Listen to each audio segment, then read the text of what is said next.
Today I've got Ricky Crook, who is a good friend, who is actually son-in-law of Larry Swalford, a good friend of mine.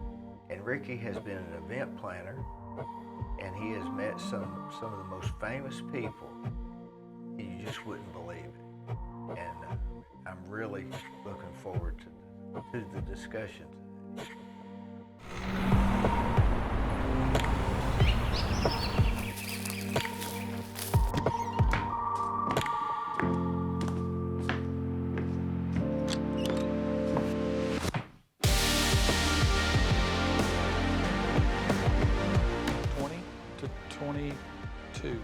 In Alabama? Yeah. Were you from Alabama?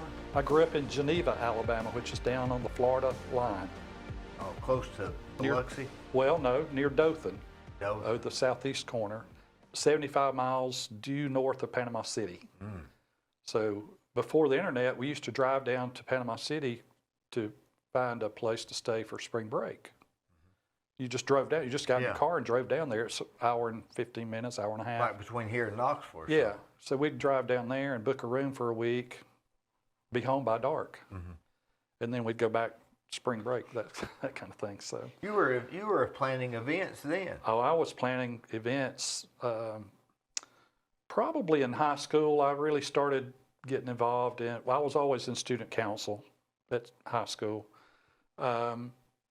My junior prom, I didn't really want to, I didn't want to get a date.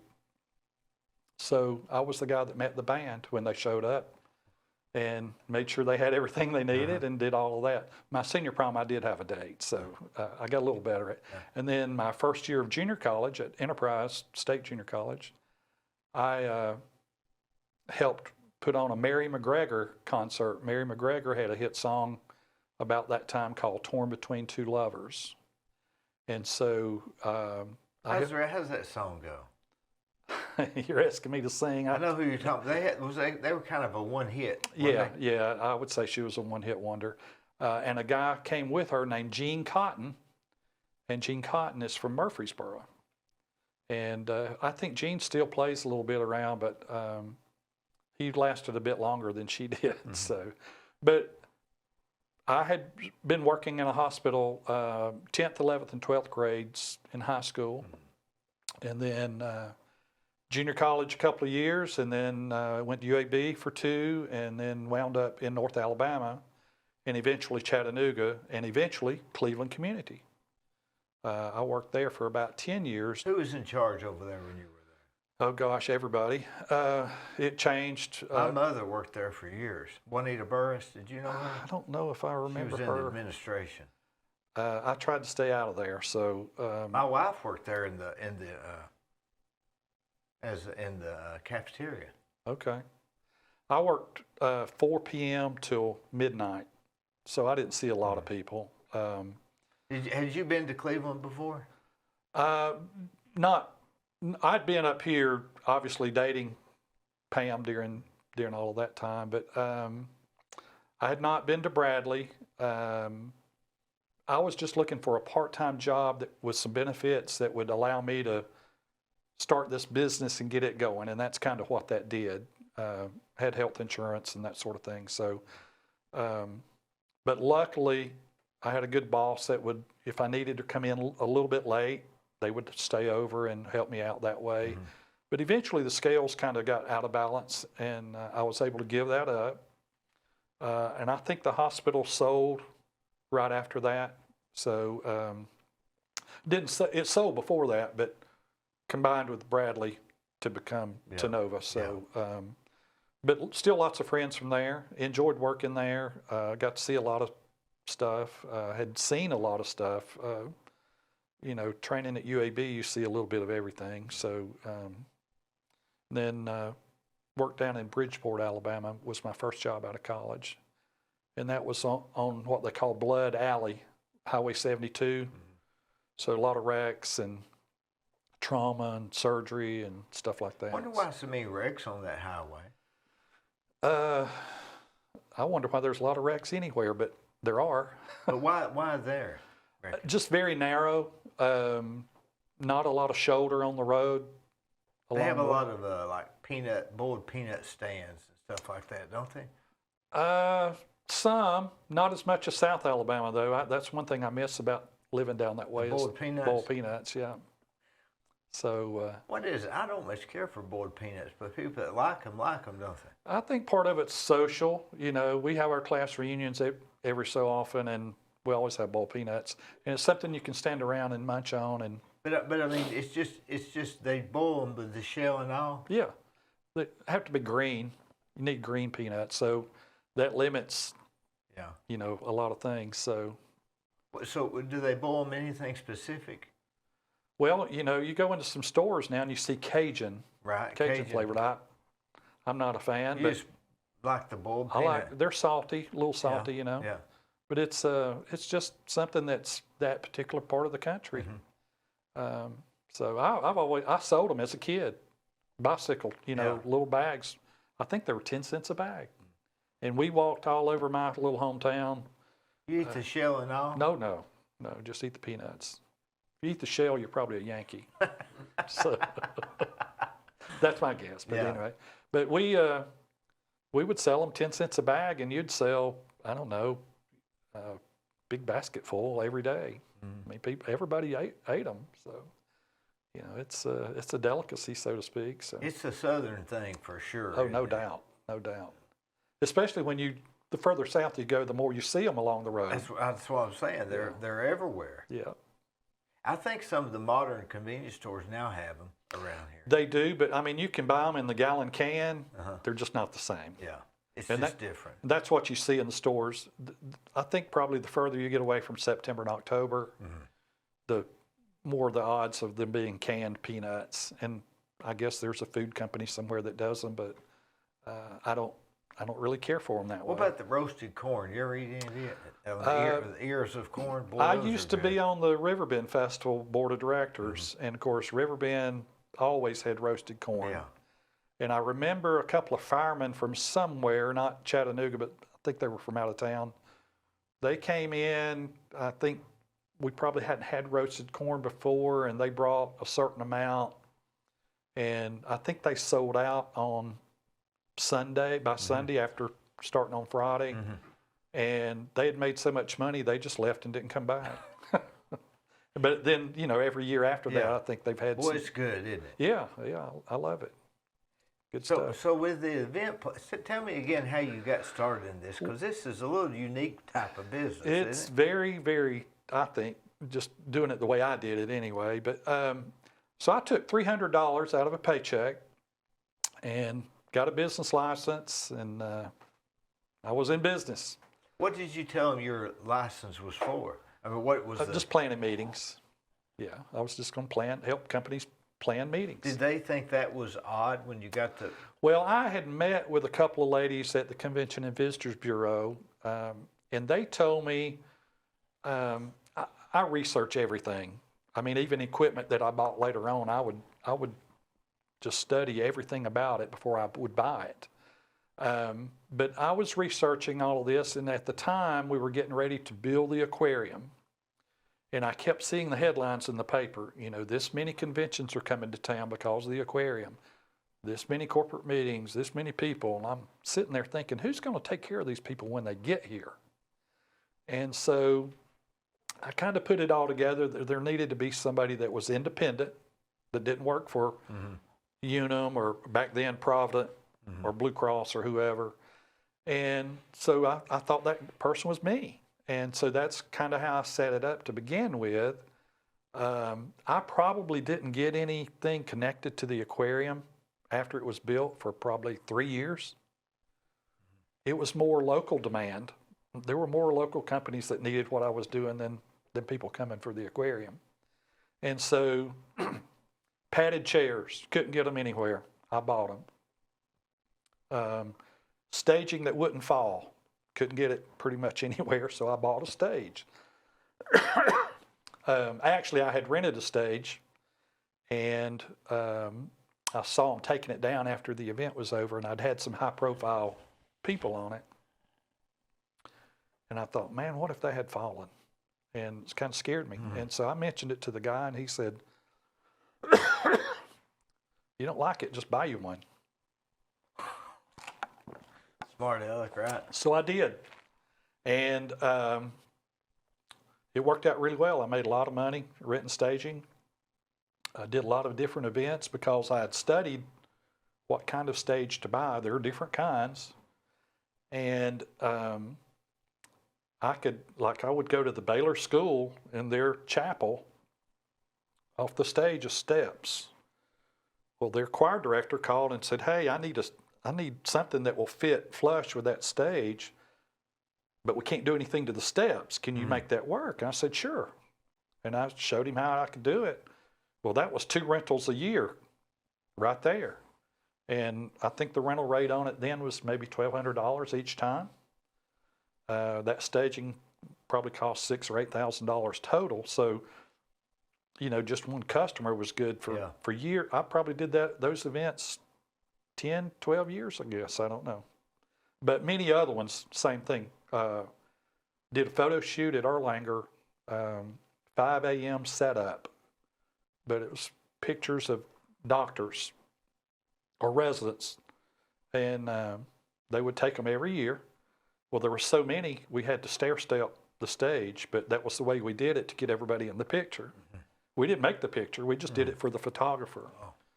But it was unique because I would have to set it up at 5 o'clock in the morning because the only time they could get 50 doctors together at one time was 7 a.m. Yeah. So did a lot of unique events with a lot of different equipment. I bought a money machine that you get inside and grab for money because there wasn't one available within probably 4 hours of Chattanooga.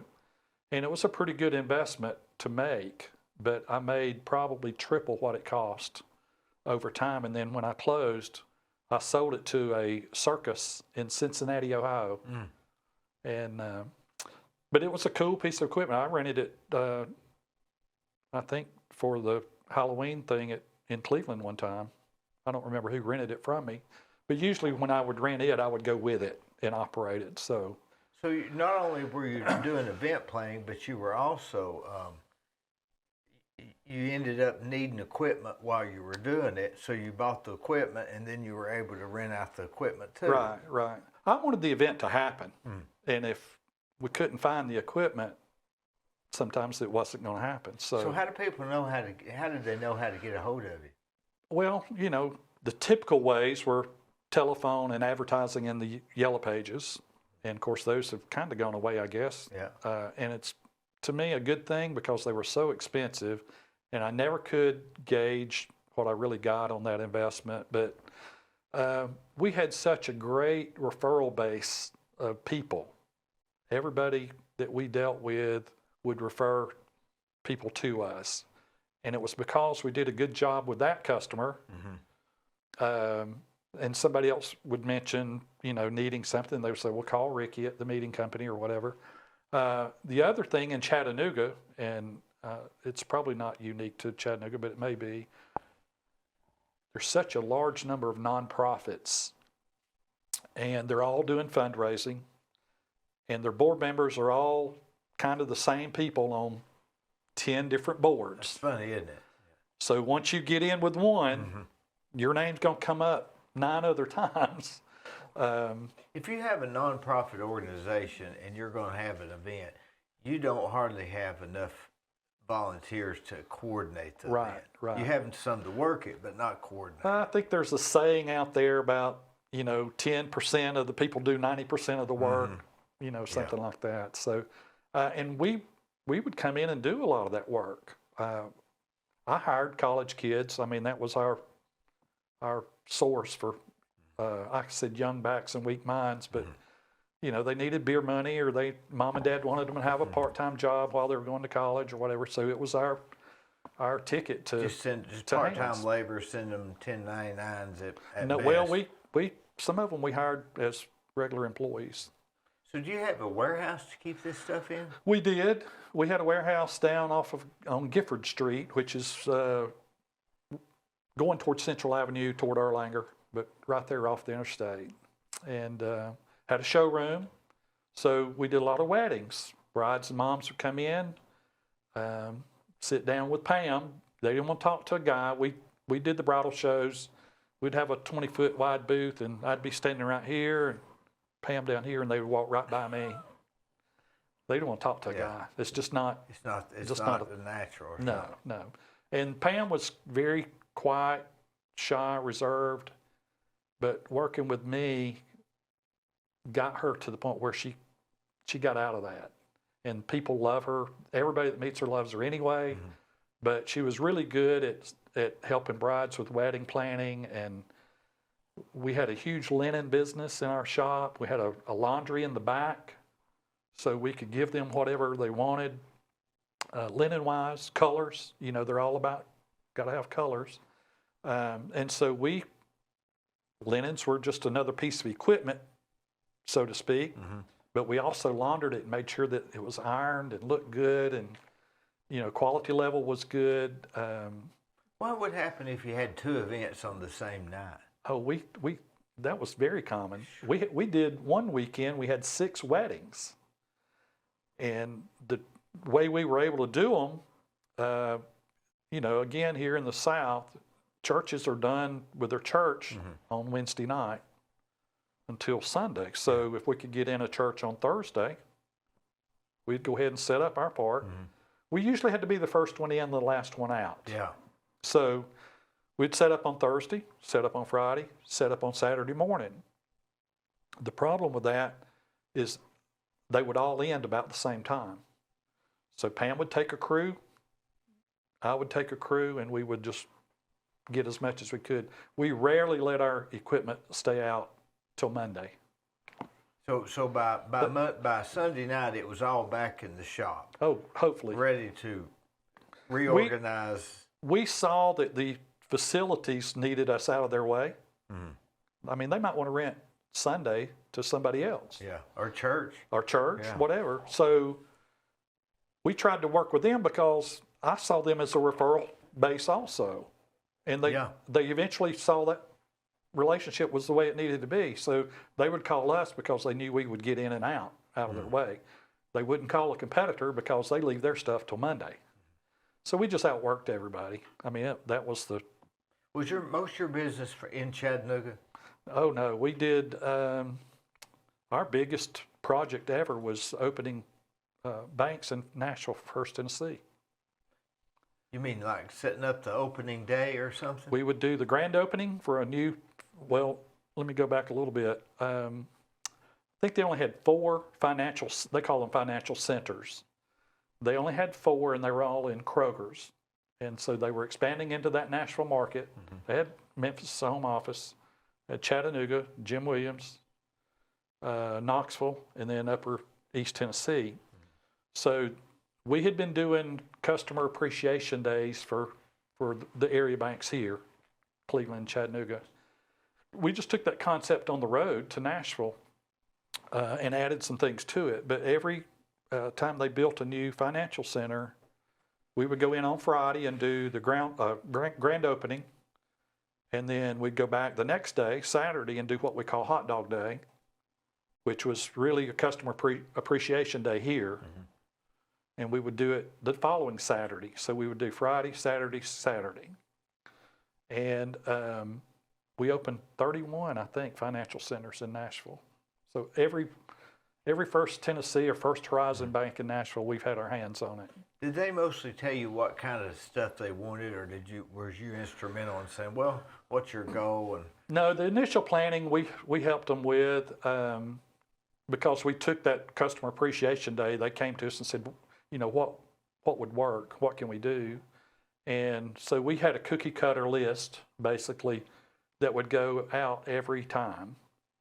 And they wanted to buy tents, logoed tents. So we did that, helped them with that. Even though we didn't do tents, we learned how to do tents. 20 by 20 tent every time. Maybe 5 36-inch round tables with 4 chairs per table, tablecloth, a sound system with some music playing in the background.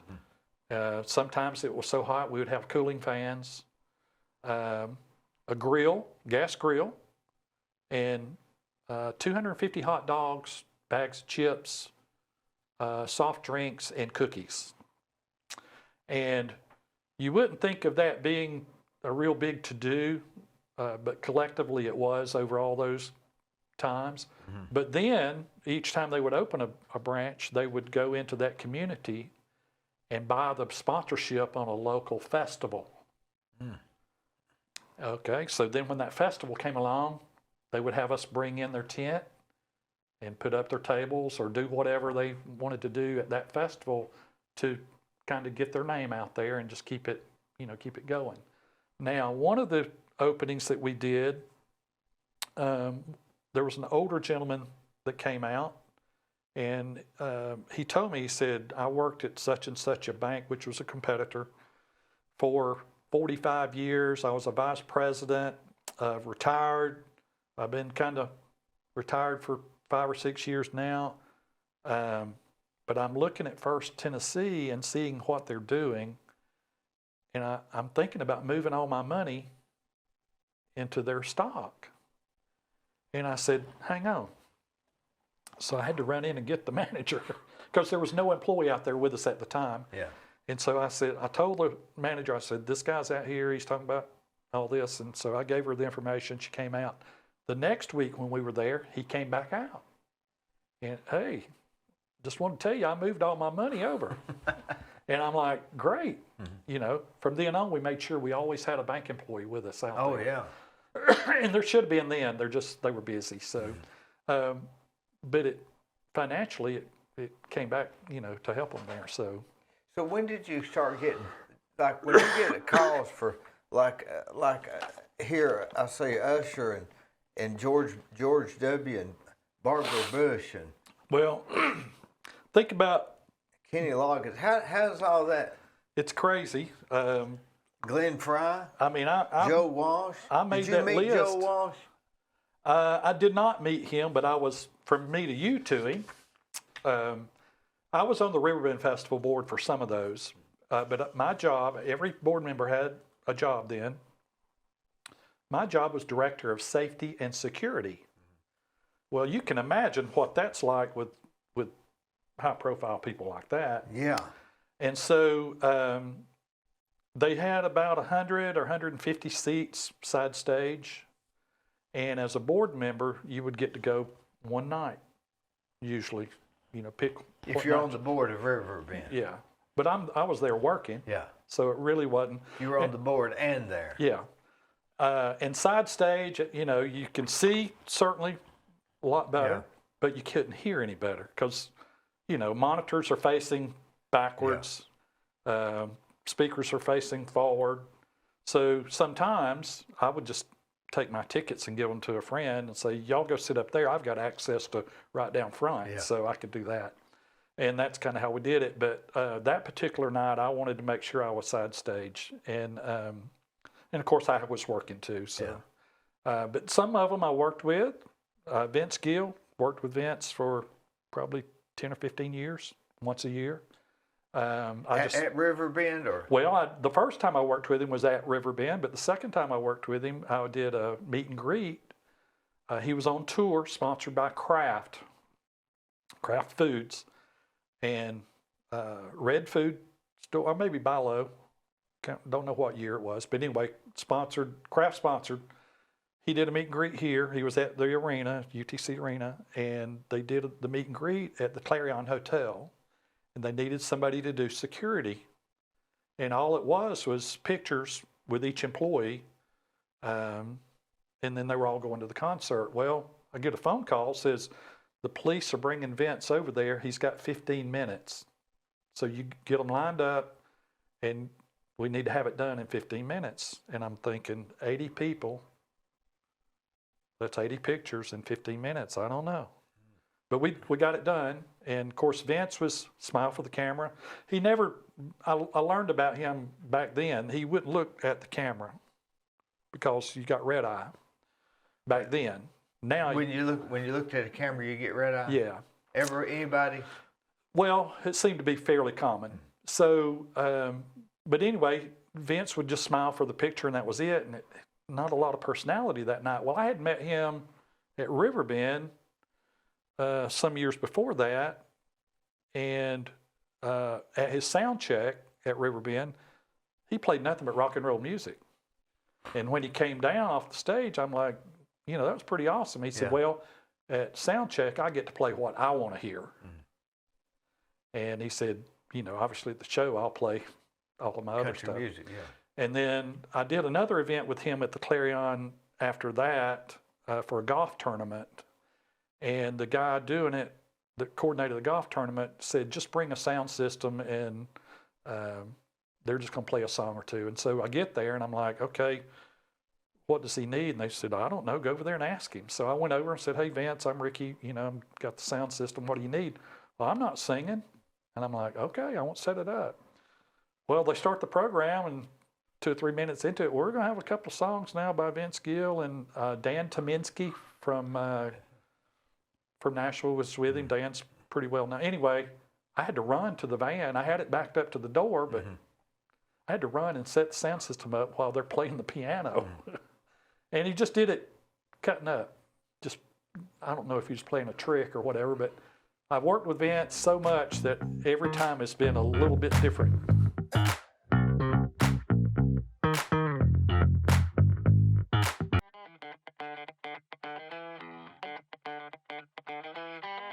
I'm a general contractor and a cycling enthusiast. I drive a Kia Soul. They're inexpensive. They're roomy, cheap on gas, keeps my overhead low. Drive a Kia, they're no problem.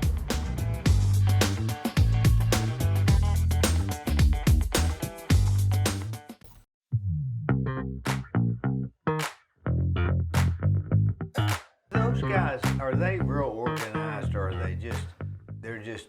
He is so laid back. There's no stress in his life.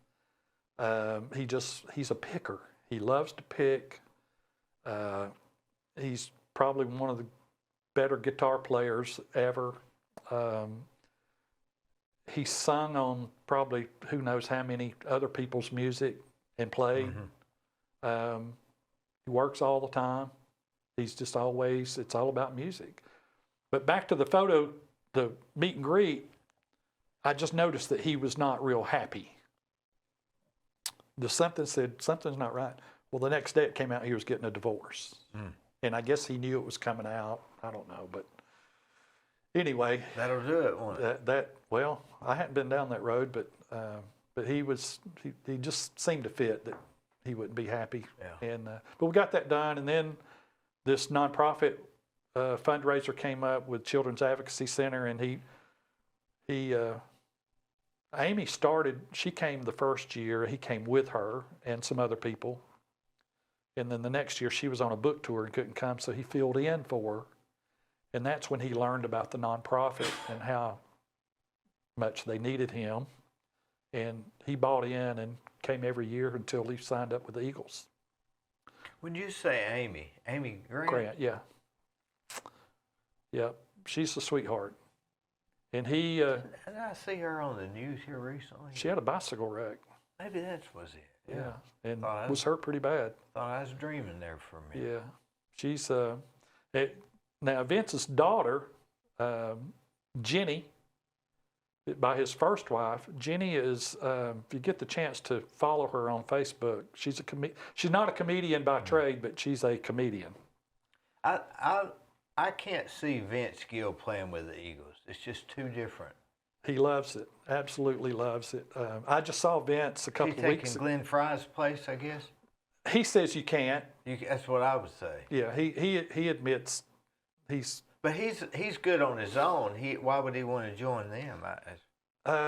Just loves the music. You know, if you look at some of the YouTube videos and stuff, interviews, he'll tell you he loves their catalog. And everybody does. I mean, he grew up in that era, I guess. Yeah. What about Usher? Who calls you for those? On Usher, obviously he doesn't, right? No.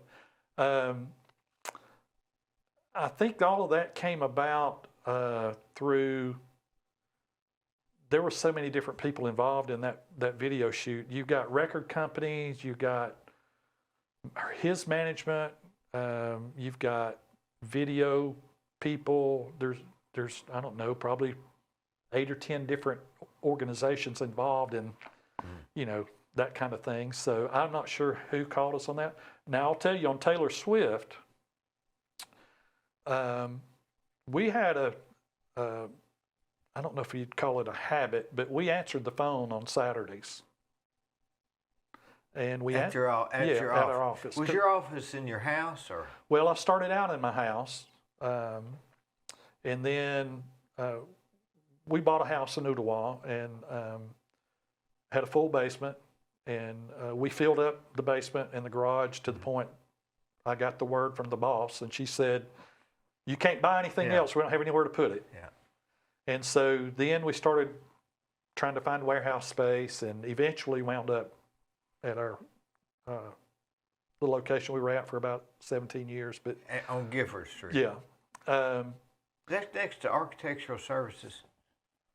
No, it's Southland Fabrics was next door, and now there's a screen printer across the street. I think I've been there. And But there used to be AFCO, American Food Service Equipment, was across the street. I think I went there to buy something for a kitchen. It was a great location because I'm right next to the interstate. You're right there, yeah.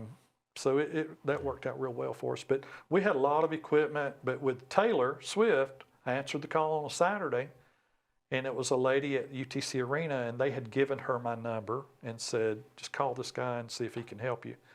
And she needed some pipe and drape, which is the same equipment you see at trade shows. You know, the booth space is made out of pipe and drape. What does that mean? It's just pipe with drape on it. Oh, like a voting booth or something? Yeah, similar, a backdrop. Yeah. But she needed a 20-foot by 20-foot square. And you had one? And I had thousands of footage of that stuff in different colors. So I went over there and was setting it up, and a guy walks by. Of course, they're setting up the stage and bringing in all the equipment and everything. This guy walked by and said, "Hey, where'd you get that?" And I said, "Well, I rent it." And he said, "Well, I need that same amount down here in another room." I said, "Well, I'll have to go back and get it." So I went back and got for him, and then another guy walks by and says, "Hey, I need some of that pipe and drape on either side of the stage."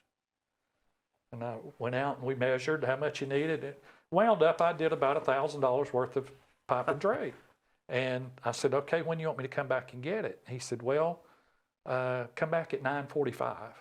And so I said, "Okay." So I get there at 9:30, and she had gone on late, so I got to see most of her concert, but from the back. And after it was over, she's walking down the hallway, and I pulled out my phone, and she said, "Let's get a good one." And she grabs my phone. I didn't even know who the girl was. She was 18 years old, and I had to call my nieces in California and ask them who she was. Was she the warm-up singer at the time? Well, she was doing what they call a one-off, which is just, they had an open night, and it's an open date at the arena, and she thought... I think David Carroll mentions that now. Yeah. So she was just starting to get really, really popular. Was she tall then?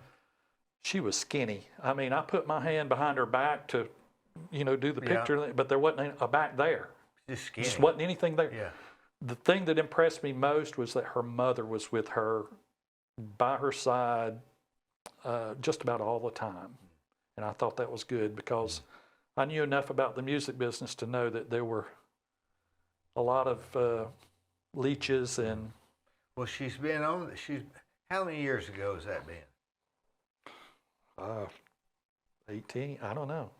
Well, she come up quick, didn't she? Yeah, she's done well. She went through the country phase, and now she's into, I don't even know what kind of music you call it now. I mean, it's what it is. It's selling. Yeah, she's obviously pretty popular, but she was very sweet to me that night, and then later on, now that I know her, you hear things, you read things, and I'm like, she didn't say that. She didn't do that. That's just a publicist thing. And I learned about publicists with Kenny Chesney.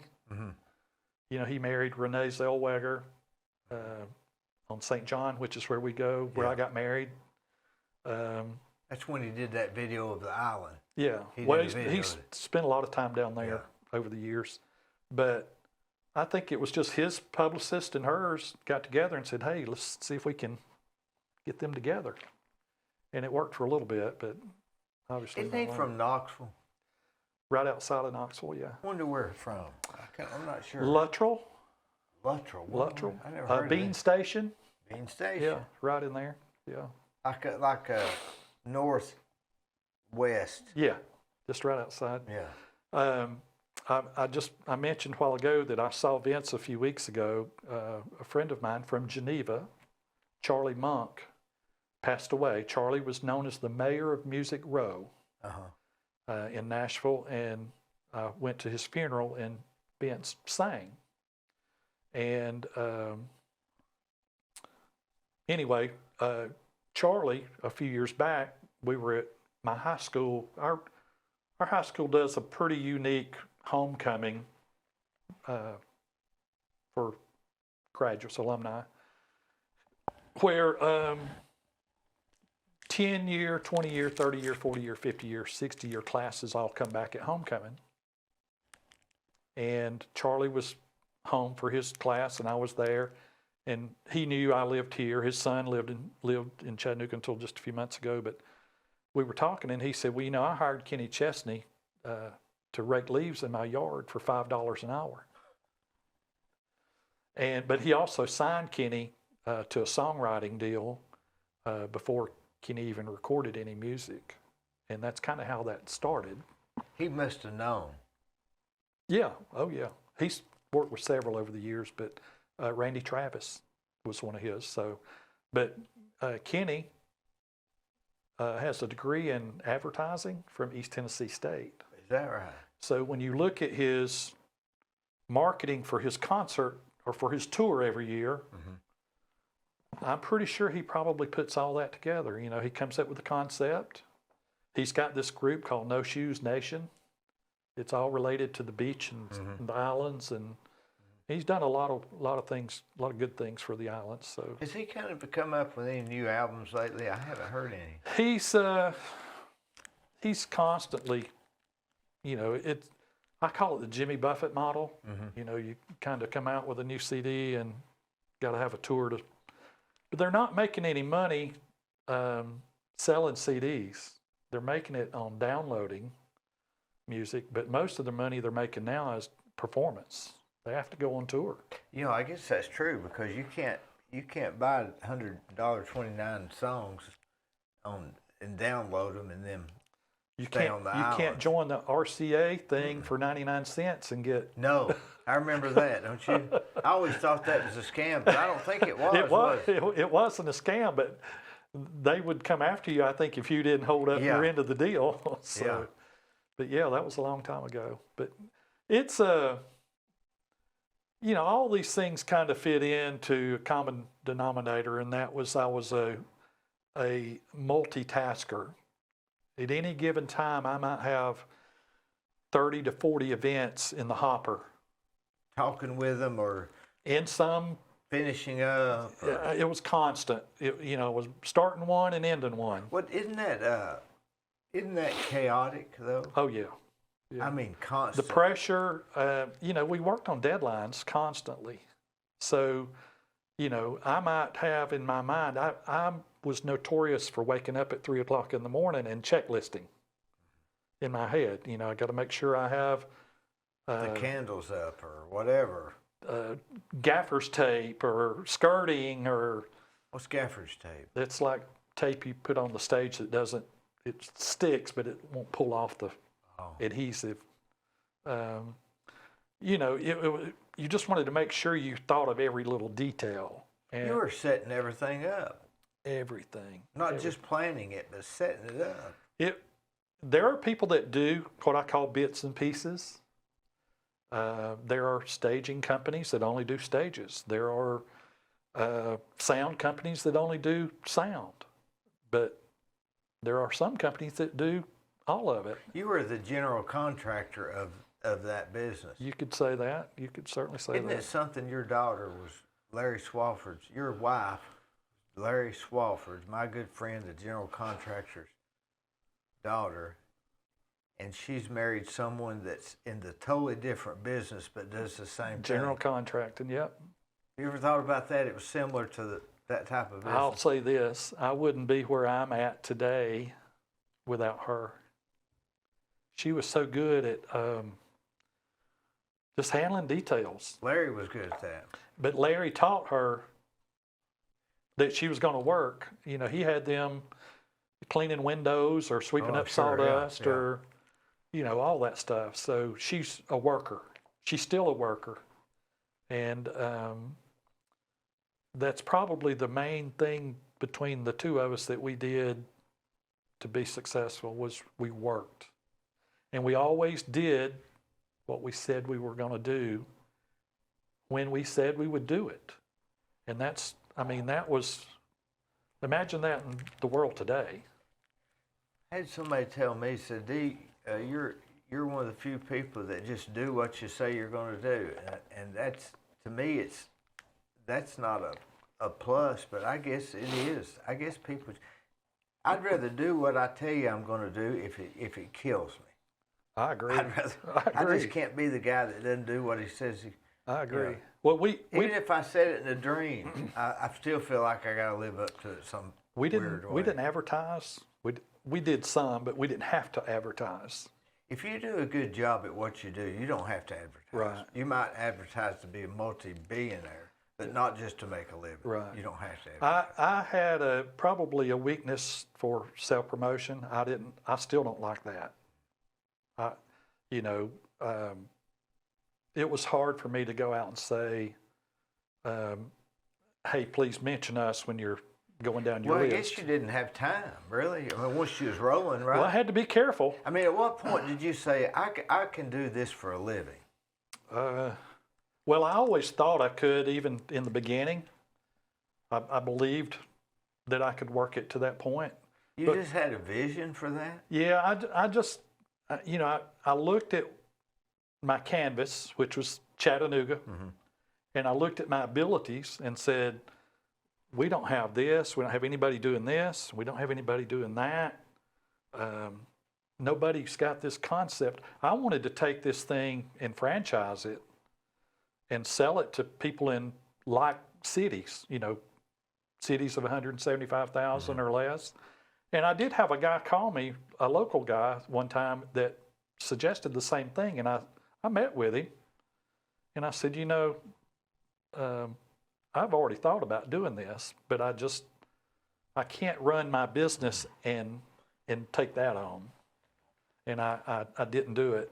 Somebody else probably could have, but I don't know. I think a personal business like that, I don't know if you can franchise them. Yeah. I just don't know if you could cookie cut that sort of stuff. It'd be difficult to do. Because to franchise something, it has to be something cookie cutter. Well, right? I kept looking at meetings. Is there anybody doing meetings? That's the most hated thing in the world is meetings. But we loved them because people would call us because they didn't want to deal with the hard parts. Well, people that haven't done it don't know how hard it is. Yeah. I mean, you take even a simple, you go to a seminar for 2 days and they got, tablecloths and water at the back and coffee and donuts every morning. Somebody's got to put it out. That's I mean, right. you think it's the teacher's not doing it. Right. Well, and more stuff like that, projectors and. You could almost say set up. Yeah. Would that be a good word for it? Might not be catchy enough, but yeah. But that's what you're doing. Meeting an event planner and setup. Yeah. Because did you do much of the planning, or was that usually done by the secretary or assistant? Yeah, if it was a corporate meeting, obviously that's going to be planned in-house. But we helped people execute those plans. I did a meeting for Combustion or Austin Power that bought Combustion. And the actual planner was from, I think he lived in New England, somewhere up north, but was originally from France. And he taught me a couple of things about meeting planning. One was when you're bringing in CEOs for all these top power companies across the country, you plan down to the umbrella on the bus that you're transporting them in to go from here to there in case it rains. Go buy me 40 umbrellas. And I understood it, because if it was pouring down rain, you didn't want them to get wet. But now you got to charge for that. Well, now I've got umbrellas for rent for the next event. But you would have to charge for it. Sure. And would the people understand? Say, well, here's my bill. Well, here's what are these umbrellas for? Right. They'd think you're crazy. Well, not unless it if rained. If he signed it, then it was interesting. But I just cataloged all of that stuff. The next time I get in this situation, I know. And what they call it, soup to nuts, I guess. Yeah. Do you ever have any famous people that you did event planning or meetings set up and they were really hands-on? I did a balloon drop for Nightfall. You been to Nightfall before? Where's It's that? Friday nights downtown. I went to that thing where they Miller Park. light a thing and put it in the water at night, light the candle and little boat, and they give you a little disposable boat. And I'm not sure what that is. I might have missed that event. I can't remember. Nightfall's a concert Okay. Friday nights. And, Yeah. now I think they have every motorcycle in the countryside comes down and they close off the street and they're all lined up out there. But this particular Nightfall was, they wanted a balloon drop. I think we did a star. And I didn't really do a lot of balloon work, but it was something I could do. Yeah. And so they had 2 light towers down there they put spotlights up on to shine down on the stage, and they wanted me to string the balloon drop on those light towers. Well, the group that was playing was called the Bare Naked Ladies, and they're world famous now. But I was going up the light tower to tie my rope on one, and one of the guys in the band said, "Hey, I'll do the other end. You won't have to go over there." Now, you would not see that happening today, probably anyway, but with that group, they're so famous now, the insurance people wouldn't let them go up climb a light tower, but the guy helped me. Wonder which one he was, maybe. He plays the guitar, and I used to know his name. I can't remember now, but right after that, they took off, Riverbend used to have a lot of people like that. They would sign people to come and perform, and then the next month or two after they signed them, they had a hit song. So then they would come and play Riverbend, and 80,000 people would come out, so. I see, because they'd already signed them up before the song came out. Right. That happened with Mary McGregor, too. She was signed to play at our junior college, and then her song went to number whatever. Might have been number 1. I don't know. But I remember in the backstage, she was upset, and the guy said she's mad because she signed to play this concert for whatever when $10. when she's getting this much, right now because she's hot.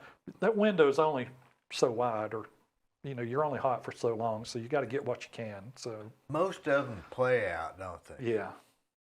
Except like Elton John or you got to keep Elvis. You got to keep reinventing yourself, or just being so good. I wonder what keeps them from they just get out of touch with reality, or it was just the songwriters is what made them good, and it wasn't really their idea. They just bought the right song. It's so complicated, right? If you really knew how all of that business worked, you'd be amazed at how some singers even have one hit. But the people that write the songs they're the ones that pairing it with the right artist. That's right. I think, and the artist being able to duplicate that passion for the song over and over. But the songs get pitched. Yeah, they get pitched, and different people turn them down, and they become hits for somebody else. And and it may work for this artist, but not for that one. Exactly. Yeah, it's a very interesting business, and then once they get it, nowadays they don't get money for just they have to, like you were talking, they have to go on tour, right, to make money on the tour. Wouldn't that be a hard way to go. Say I gotta do one every other weekend. Play the same. Can you imagine playing the same song every other weekend for 20 years? Just like I said about Vince, he said, I get to play what I. I guess he gets tired of you playing that same old song. Yeah, I would. I mean, if your catalog is 5 hit songs. And everybody wants, if the Eagles come out, they all want to hear those 10 songs. Over and over and over. Now, they sprinkle in a new one every once in a while. You got to. I always thought I might want to be more in that business, you know, because coordinating events is coordinating events, so to speak. I noticed during the COVID pandemic, the event business dried up. There were no events, very few. But as it cranked back up, I'm on a Facebook group for bus drivers, entertainer buses. And it's run by a guy out of Nashville that owns entertainer buses, and they contract those buses to different tours. And I was a little bit familiar with it because we had a group to play at Riverbend one year called PM Dawn. It was a couple of hits. They had a meeting after the show backstage, and the reason for the meeting was because they were renting instruments. They were renting buses for not just them, but their entourage. All of those things go against your credit that the record companies give you. And so they were having to decide whether or not they would continue renting or to purchase their own. Pretty big business deal. Yeah. Well, during the pandemic, bus drivers weren't working. They went and found another job, driving a truck or whatever. So opening back up, there weren't enough bus drivers. Some musical groups couldn't go on tour because they couldn't get a bus or a driver. And even now, I think they're probably back to where they were, but just a lot of shuffling going on. And I thought, well, do I want to drive a bus? But no, that's the worst job of all, because you're up at night, the show's over, they're on the bus, you're going to Wichita. Yeah, it's not like they go to the motel and then do they sleep on the bus, reckon? Well, everybody but the bus driver, hopefully, but they do take them to a motel. But then the bus driver, you know, you got to fill up, you got to clean the bus, you got to change the sheets, empty the trash. You finally get to go to bed. Well, then they've got to go sound check. It's like a pilot. They actually might clean the bathroom. Right. You know, it's not just, they're not paid just to drive. But it's interrupted sleep and rest.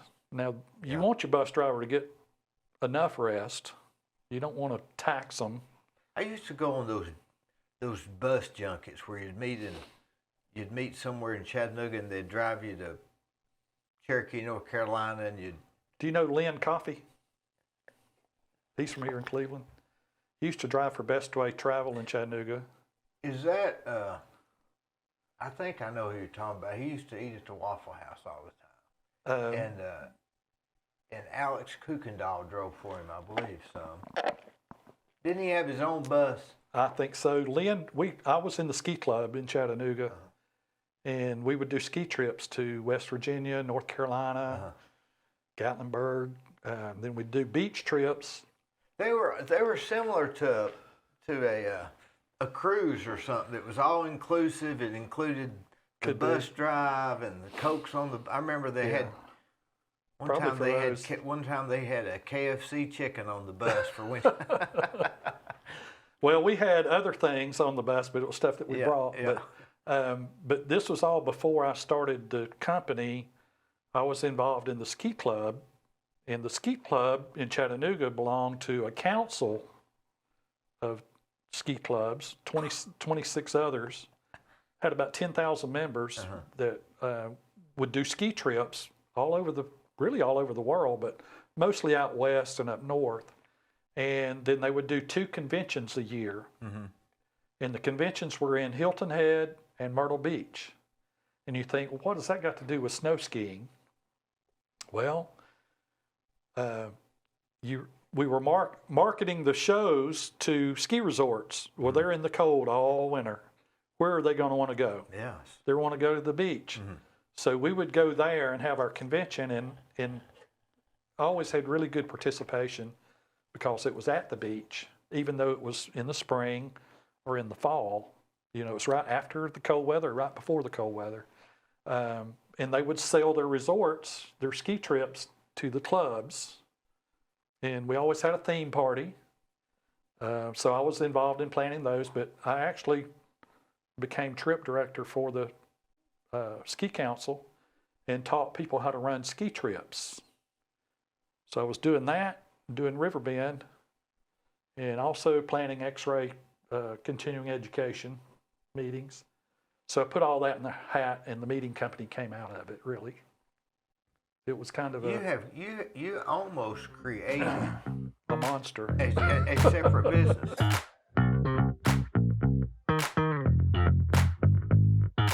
Let me tell you about Capstar Bank. They're located in Nashville, Hendersonville, Gallatin, Athens, Madisonville, Sweetwater, Etowah, and in Cleveland at 950 25th Street and 3855 North Ocoee Street. I've used them. I like them. Give them a try. They're no problem.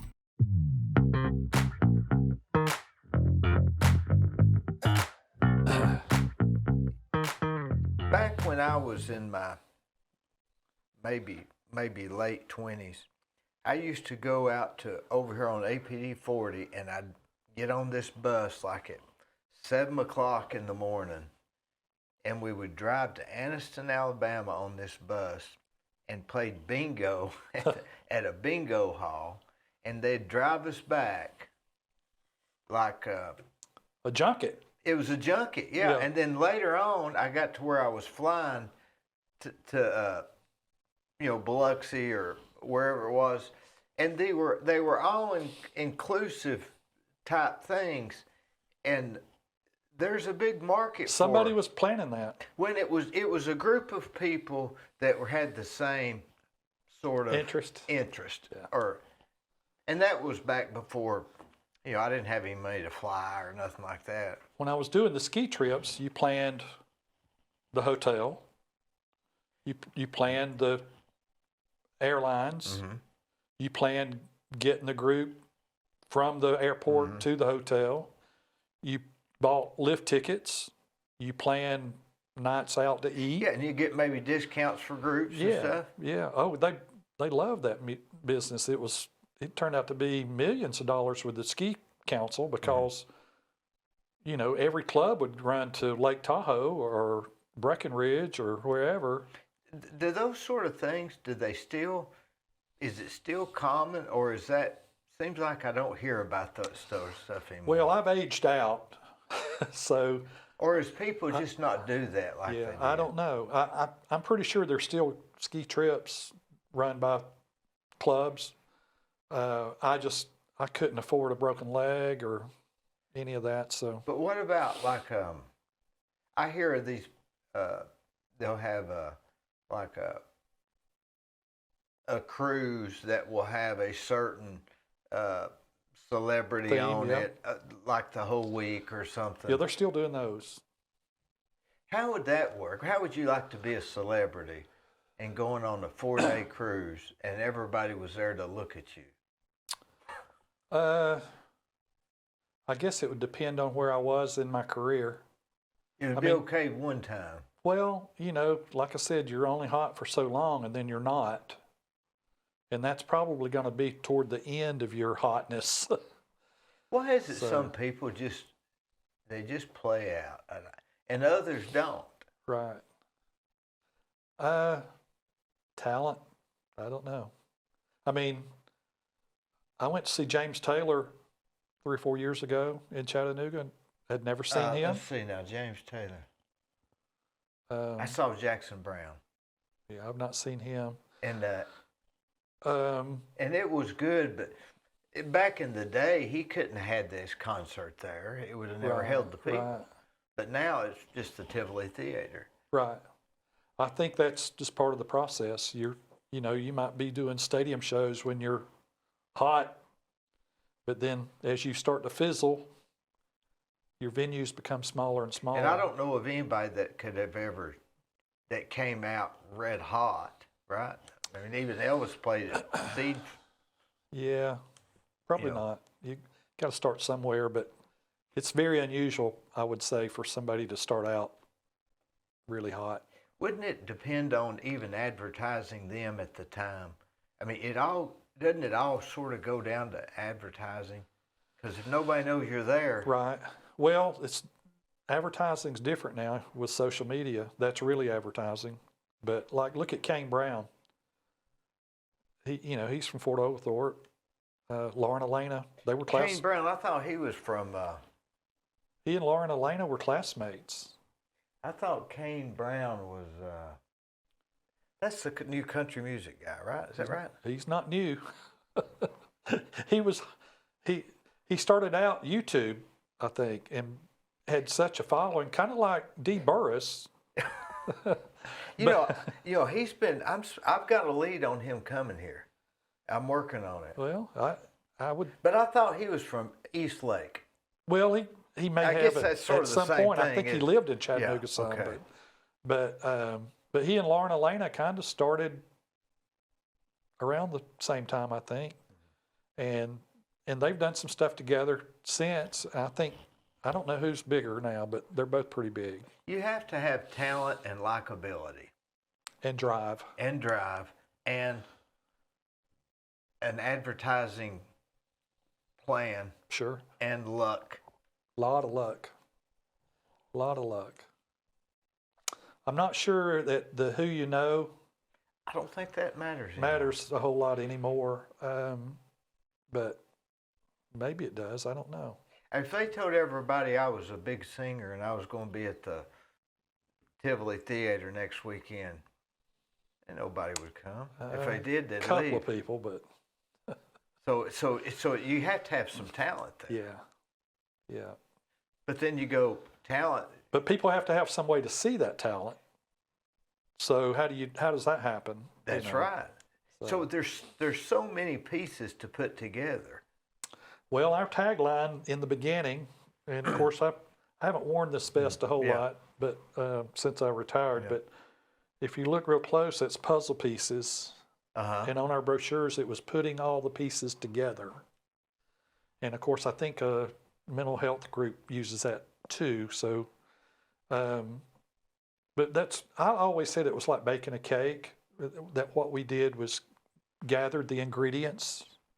We just had to know when to put things together to make it happen, make the event happen. So we bought some of the ingredients and we would subcontract other parts depending on what we were doing. And all the events were separate. Somebody might say, here's what we want to do. Right. It's totally different than what you'd have. Exactly. The amazing thing that I think that we also did was we were not computerized. We would do a quote on the computer with a list of everything that we were going to supply. Less likely to mess up, I found. It was a quote, but it was also a loading sheet to go by. But we actually would pencil. When you say a loading sheet, you mean like a template? You had do you have a list of all of the possible things? Well, that list was really long for our software, but we would just itemize everything for that particular event.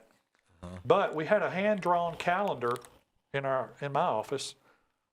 I really didn't have an office. I always felt like an office was where things went to die or not get done.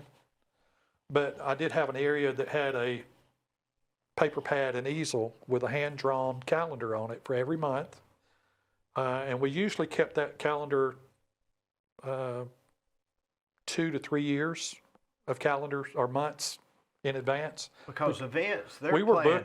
booking 1 to 2 years all the time. And a lot of them were annual events. I have what I call some legacy events in Chattanooga still going on that I started or helped start. So you would have to, and I haven't thought about this, but you would have to agree to do an event planning for somebody a year and a half in advance and give them a price and know that you're even going to be in the business? I'll tell you a good story about that. A food service company for a hospital booked us for an air show at the airport. And the date was The Cleveland Airport? Chattanooga Oh, Airport. sure. The big air show that they used to do. And I don't remember the exact date, but that Monday night before their event, I was doing an event for Blood Assurance at Rick Honeycutt Sports. And it was like the night before a golf tournament on Tuesday. Excuse me. I get a phone call. My mother had been sick, was in ICU down in Opelika, Alabama. She was on a ventilator. I had seen her on Sunday. Monday night, they called and told me she had passed. And I'm like, well, I was not happy. But I kept thinking, my schedule. And I was obligated for this air show on Friday. And my sisters, on Tuesday or Wednesday, we're thinking we're going to do visitation on Friday night, funerals on Saturday. And I'm like, I got this air show. So I called the client and said, hey, my mom's passed away. I've got to drive to South Alabama on Friday. I need to deliver an hour early on Friday. Nope. Boy. Can't do it. And I'm sitting there thinking, my mother's died. Do you not have any? You're not willing to help me with just an hour so I can get on the road? And they weren't. And how could somebody be that cruel? I mean, who would not understand? Luckily for me, fortunately for me, I've been able to fire a few customers along the way. Have you ever fired a customer? I haven't yet, but I've almost got it out. I fired that customer. That right then? Well, no, not right then. You got through? Yeah. I delivered and I made it with a 15 minutes window. Run in the funeral home and change clothes in the bathroom. Mm-hmm. That's what I did. Yeah. But I was obligated. That goes back to that responsibility that me and you have a problem I with. was probably obligated, I don't know how far in advance for that event, but months. But some events I was obligated a year and a half ahead. And it's just like a concert tour or a wedding reception. Some of these weddings are planned a year in advance. So it's hard. Well, you don't even know if you're going to be in the alive. Even alive. Yeah. Also, if we had somebody come in, I'm going to give away a little interesting point, I guess. If we had somebody come in, usually within about 3 to 5 minutes, I could tell if they were going to be difficult. And it was always, let me check the calendar. And I would walk in my little cubicle office area and look at the calendar. And even if there was nothing on that day, I was busy that day. So that was how that helped me. But I had to be able to gauge how much of an obligation I was going to be under every time I met with a customer. And some were easy to work with, and some were always starting out one way and winding up something totally. Have you ever noticed some customers, once you sign the paper, before you sign the papers, they're real flexible, and when you sign it, there is no more flexibility? I met with a father of a 16-year-old birthday party, and he said, I need you to help me with my daughter's 16th birthday. I want this, this, this, and this, and your budget's $4,000. And it's at the Memorial Auditorium in the basement. And so I went back and started planning all the things, and I hit $4,000 pretty quick. I called him back and I said, need to talk to you about the budget. And he was like, well, I've turned everything over to my wife. Deal with her. Understand? Start dealing with the wife. She won't budge. She's like, no, he said that you were going to do all this. And it just went sideways. It got to the point where I said, here's the list of everything that he's asked for and that I've talked to people. Here's their phone number. I'm out. And he called me every day for a couple of weeks. And this man is on, I know, 2 different banks' board of directors. He's very successful. He could have just as easily Huge said, company. Well, that was her 16th birthday. And then when she got married, I was told they spent almost $1 million on her wedding reception. And it was at the convention center. Now, I don't know if that's true because I don't know who would know, but you just know what the budget was. I just knew that I couldn't do it. I was at the point where I didn't work for free. So, but I had a few of those like that were tough. But when you decided, hey, I'm going to, you said you're retired, so you don't do that anymore. I'm totally available for hire. Well, how did you stop taking the? I mean, wouldn't you have? Because in business, aren't you sort of relying on the things in the pipeline? Yeah. And when you stopped, did you just have a date out there in the future and said, this is when I'm going to retire, and nothing went past that date? That's pretty much it. What if it was a lifelong customer that you'd always done work for? Here's another. Did it go past that date? Here's another story with that. I did a golf tournament for CBL that owns Hamilton Place. The mall people. I did a lot of their events over the years. Larry Armour? Not Larry, but for the marketing department, Dan Summerlin. Dan, he was probably the 3rd vice president marketing that I worked with, but I worked with him the most. And it was down to, and he told me this, he said, I love working with y'all because it's one phone call.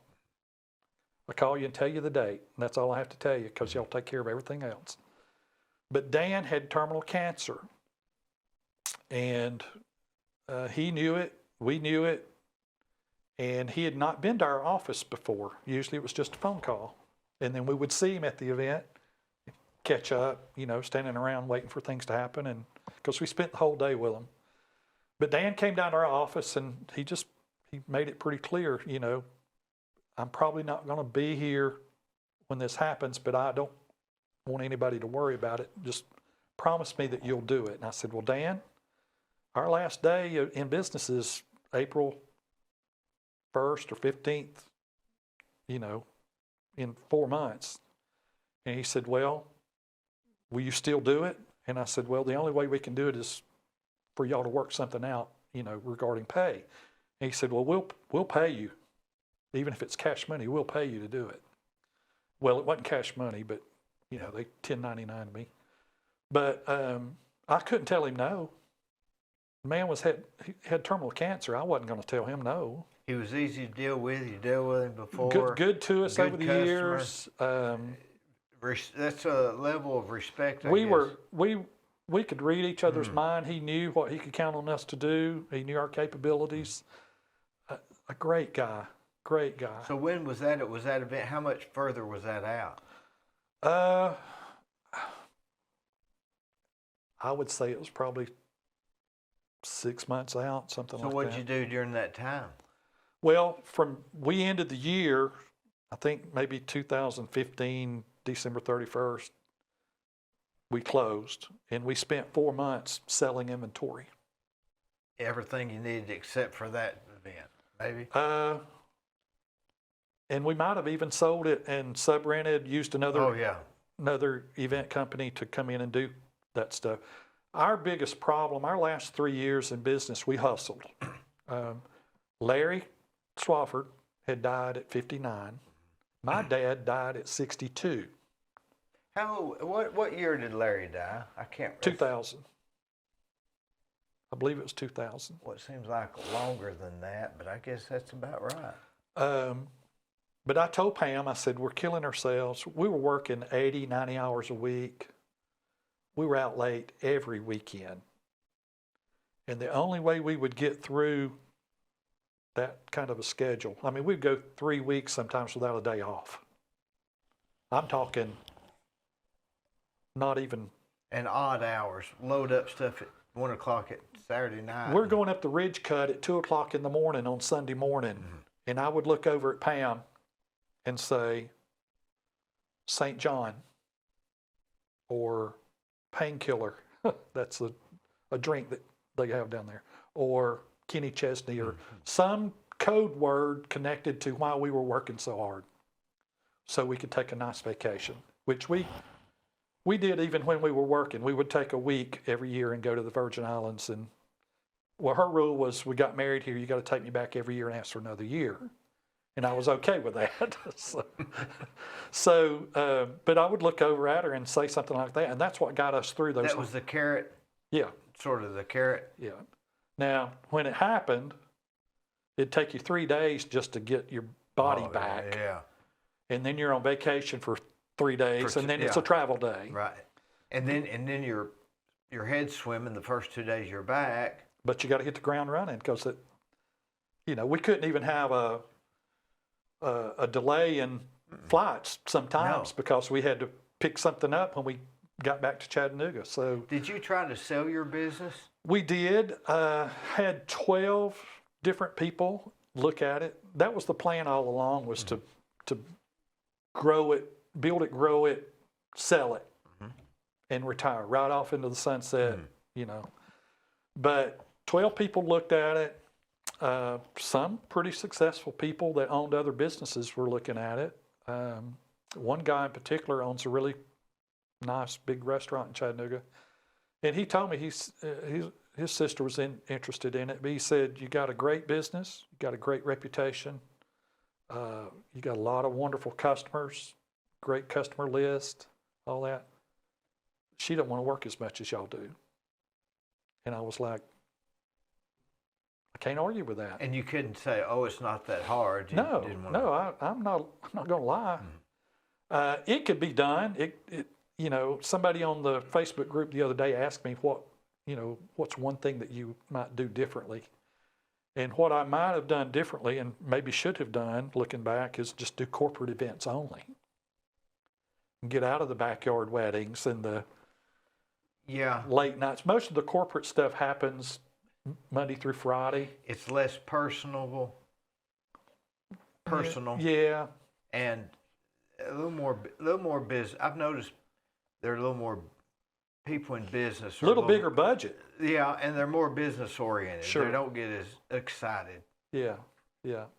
Probably should have done that at some point, maybe, in retrospect, but it is what it is. It was a great run. Our goal beyond that was to be debt free. When we set it up, my pay was the same amount the first month as it was the last month. Never missed a paycheck.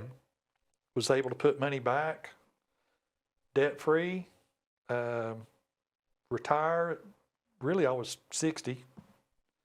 So what else you want? It was pretty good. I've got friends that are killing themselves today. They're still in the pits working. And some people failed in their business. You didn't do that. So right. I wouldn't let it fail. Yeah. There was no way I was going to let it fail. Did you have a lot of equipment that you could sell at the end that sort of? We had like $100,000 worth, or? Well, we had a little bit more than that. We had about $500,000 worth of equipment, and when we started selling it, I probably should have had an auction. I saw Scott at Cleveland Tent. He had an auction once down here when he was at South Lee Highway crossing the racetrack. I think he sold everything in the building that weekend, and it did so well that I think Monday he started all over, went right back into it. But I just thought I could do better piecing it out.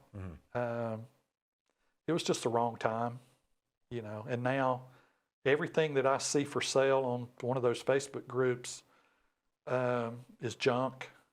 And my stuff, I took good care of it. You couldn't broker that stuff now, could you? No. That doesn't work really, does it? you know, you had manufacturers. We were buying direct from manufacturers for like everything, staging, chairs, linens, whatever. But they sell direct to the public now.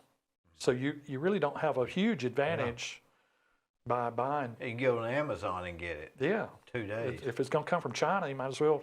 Did you ever do any of those blow up things for kids' birthday parties? I did not. One reason why, I was around during what they call the transition period for those. You know, it started out, it was a bounce house. Yeah. And every birthday party had them. Well, unfortunately, the big kids would get in with the little kids and bounce them way high. Too high. They land wrong, break their necks. Ah, God.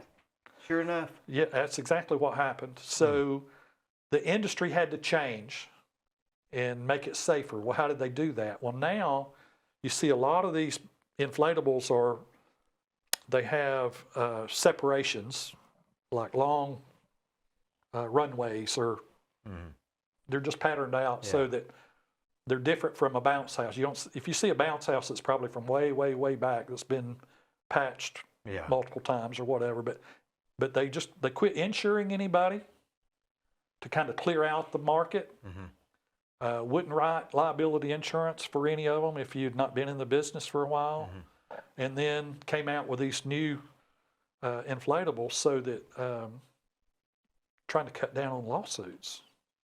But a friend of mine in Chattanooga had one of those businesses, and he literally died working on a Saturday morning from a heart attack because it's manual labor. I mean, those things roll up, they're real heavy. Blowing them up, and probably have to have machines. You got to haul them and set them up, and you know, somebody stuck a ink pen in them. Just anything you can imagine. But That would be he a literally nightmare. worked himself. Every time I saw him, he was soaking wet with sweat. He was a little older than me, but I'm like, man, this guy's he's working really hard. But it was always every weekend. If you had to start out today, what business would you go in if you were 20 years old? Would you become a X-ray technician, or would you find a new need and fill it? No, well, I've always said that I was put here to help people. If you looked at my radiology background and my event background, I was helping sick people, and then I was helping people that are sick. But but something to do with helping people, I'm sure. I've never stopped, really. But the business you were in was very, very unique. Yeah, I mean, I got to. Maybe you would start these events like going to Hawaii and these trips. You know, these people go on these 10-day trips to, you know, Sweden. And I used to do a lot of pharmaceutical meetings. Gosh, I'm old. I was around when the projectors first came out. You know, it used to be slide projectors or overhead projectors. You mean Yeah. And then the LCD projectors came out. You hook to a laptop. You do PowerPoint. Oh, yeah, I remember the PowerPoint. So we would rent those projectors out for pharmaceutical meetings, and they would do the meetings in restaurants because that was where you could get the doctor to come, bring the nurses or whatever. And so we rented those. Some weeks we would be out 2 or 3 nights a week during the week. But because that was an event? Yeah. Well, the rental rate on those projectors was $350, $400. And so pharmaceutical companies back then, they can't do it now, but back then, they would spend thousands of dollars to wine and dine these doctors to get them to write the prescriptions for whatever illness, you know. So that was really good.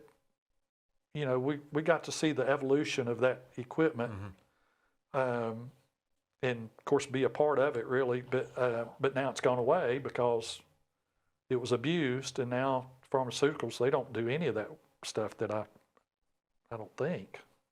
I think they just bring them lunch now. That's about all they can do. They got the government involved with it and kind of messed it all up. But it was because there was some abuse. You know, there was golf tournaments and trips to Hawaii and. But I heard some pharmaceutical reps talking about would have a company meeting in Hawaii, but they would be in the classroom all day, and they would only get to see Hawaii after dark. Yeah. And they were That'd be like, all right with me, wouldn't it? well, maybe, but they were like complaining because they would only get to see, they wouldn't get to see sunset hardly. They were in a meeting. So, How did you meet Pam? blind date. Gina Guerin, Greg Guerin's wife. Greg Guerin's wife, yeah. She was a med tech at a clinic in Chattanooga where I was the chief x-ray tech.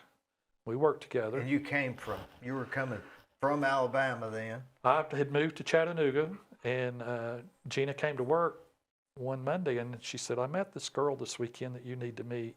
She'd be good for you. Did she not know Pam? She had met her that Saturday. Gina's sister-in-law worked with Pam, I think at Faye Swafford. Now, Pam Swafford was not related to Faye Swafford, but she worked there. Yeah. And so Gina said, y'all should go out. And I said, well, she said, we'll go out, with y'all. So we had it all set up to go to Grady's on Friday night. Back when it was at Hamilton Place? Yeah, and but that also happened to be Gina's last work day with me. She had gotten a different job. And so we had a luncheon for her on that Friday, and she left at lunch. We thought she was going out to the car to get something. Well, she got in the car and left and never came back. And she just walked off the job. It's her last day. Yeah. So I said, well, I'll just call this girl and see if she wants to go on anyway. Well, we didn't go to Grady's. We went Sailmaker or somewhere. I think Sailmaker. It's on Brainerd Road right there. There's a... That doesn't sound right, does it? Not I can't remember, but one of those restaurants. Not the Cellar. No. I think it was Sailmaker. Yeah. But anyway, we met there. So what'd you do? Say, we're supposed to go out? There you were again, I trying had to follow nothing to through. lose. You were trying to follow through, right?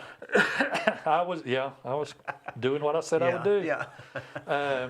But the funny thing that she always points out and laughs about is that she ate everything on her plate. And that's why I asked her out the second time. What year was that? I think she said today, even 1987. 87. Yeah, we were talking to somebody earlier today, and they asked us the same thing, and she said 87. So, and we dated for 11 years. What was it like meeting Larry? Well, I had long hair, mullet, and this was back in the Moose days. Guys would have perms and disco and all that. I was moosed up. Yeah. And the mullet, the mullet was good. And I was going to meet them again. I was going to meet the whole family at dinner on Friday night at Grady's. Probably 2 or 3 weeks later, maybe longer. I don't remember the exact time frame, but I went and got a haircut, cleaned up, and all that. And You get it all cut off? Oh yeah, I mean that businessman. You were serious. Businessman cut, But Pam said, my brother-in-law's coming, Levon. she said, I wouldn't worry about that. Would he? No, Levon didn't care. So, and once I met him and was around him, I was like, you were the clean cut. I was like, then. crap, I cut my hair off. All for Levon. All for this. But great family. If I've ever done anything right, it was that. Well, she come from a great family, Marlene and Larry. I knew them well. No, I knew Larry real well. Pam's got a twin, Tammy. Yeah, and Sandy. And And there's one more, isn't there? No, just the three girls. Just the three. And then Sandy Swafford. Yeah, and then Marlene's mother, Grace Golden, lived in the house next to North Cleveland Church of God. I never knew her. She died at 99 and 2 months. 99 and 2 months. Yeah. So Pam thinks she's probably going to live to be 100. Good chance. Yeah. That works that way, doesn't it? Unless you're past it. Yeah. Well, her great-grandmother, I think, was 93. So we're kind of working on that premise that she's probably going to live forever. Larry used to tell me about he would go home for lunch and grab a glass of milk and put a piece of cornbread in it. Probably. Or grab a glass of buttermilk and put cornbread and pepper in I did that growing up. Yeah. Now, He said it settled his stomach. probably did.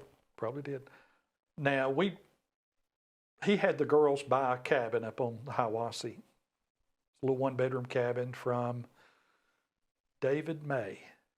The And daddy.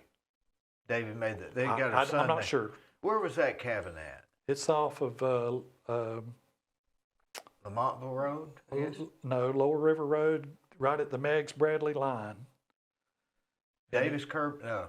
Anderson Cabin Road. Anderson Cabin Road. Yeah. Yep, you go in, you take a left, and it was literally right on the line, wasn't it? Yeah, it's It right. might have even been in the next county. I think it was it's so close. I think it's in Bradley. So. That was a dead end road, wasn't it? Yeah.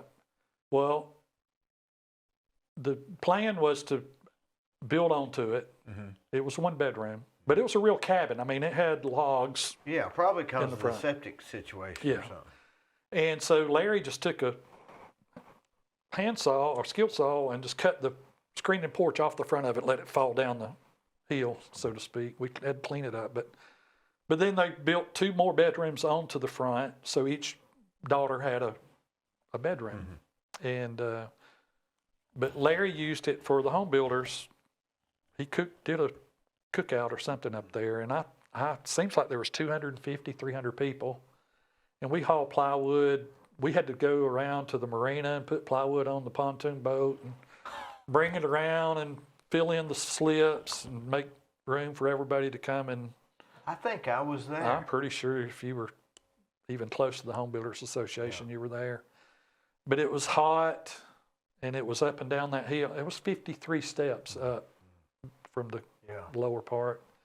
But we were up there every weekend, and my college buddy came up from Birmingham, Jerry Davis, when we were doing the roof. And so we had to carry shingles up the ladder.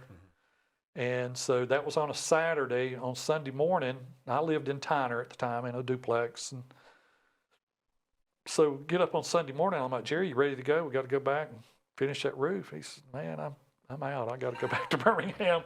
And working for Larry was interesting because he would break for lunch, and lunch lasted until Larry was done eating lunch.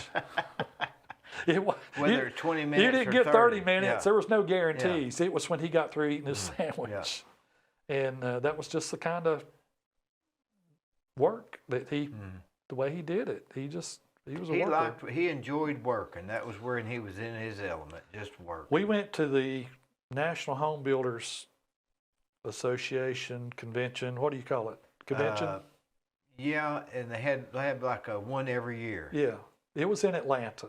And we went down there, and they were having a nail driving contest. Mm-hmm. And I remember this guy, he hit a nail 3 times. Larry shook his head. He said, I could do that too. But he didn't do it. Yeah. He didn't participate, but he said, I could hit that nail in twice. I can't believe he's been dead 22 years. I used to ride with him every once in a while somewhere doing something, and I would see him, and he's doing this. Mm-hmm. I'm like, Larry, what are you doing? Counting 2x4s. Is that right? While he was driving. Didn't he drive like a green truck, maybe? Was Yeah. it green? Ford Lariat. Light 80 green. Bauer, yeah. Was it light green? Dark green Dark green. and tan. But I had the green right, didn't I? Yeah, you did. Yeah. Green, yeah, it's green and tan. Yeah. It was one of the higher end, nicer. And his Pickups. glasses were a little thick, weren't they? Yeah. And his hair. His hair was thick. He had more hair. You know, I thought he was old then, but he was 59. Yeah. Here I'm nearly his age. I say he worked himself to death, really. I mean, I hate to say it that way, but he was a worker. But he died going out of town Yeah. on vacation. I think technically he had an arrhythmia, irregular heartbeat, and they just couldn't convert it, couldn't, shock him, and Makes you wonder if he'd been stayed home working, if he'd still be living. who knows? You know, because he was more comfortable working. Yeah, could be. What's the next phase for Ricky Crook? I'm committed to giving back. I'm trying to do things that, just help people and give back. I've been picking up trash on Hunter Road. I keep the entryway to our subdivision blown off with straw and pine cones and trash. And Have you seen this new thing in Cleveland called the Cleveland Aid something, where all they do is have volunteers help people? help people to drive them places? I did see a mention. Empowerment. Cleveland Aid Empowerment.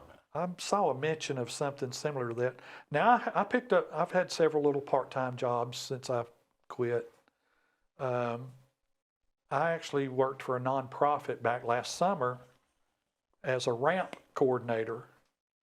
And what it was they needed somebody to hire contractors to build handicap ramps for homebound. And I did that, loved it.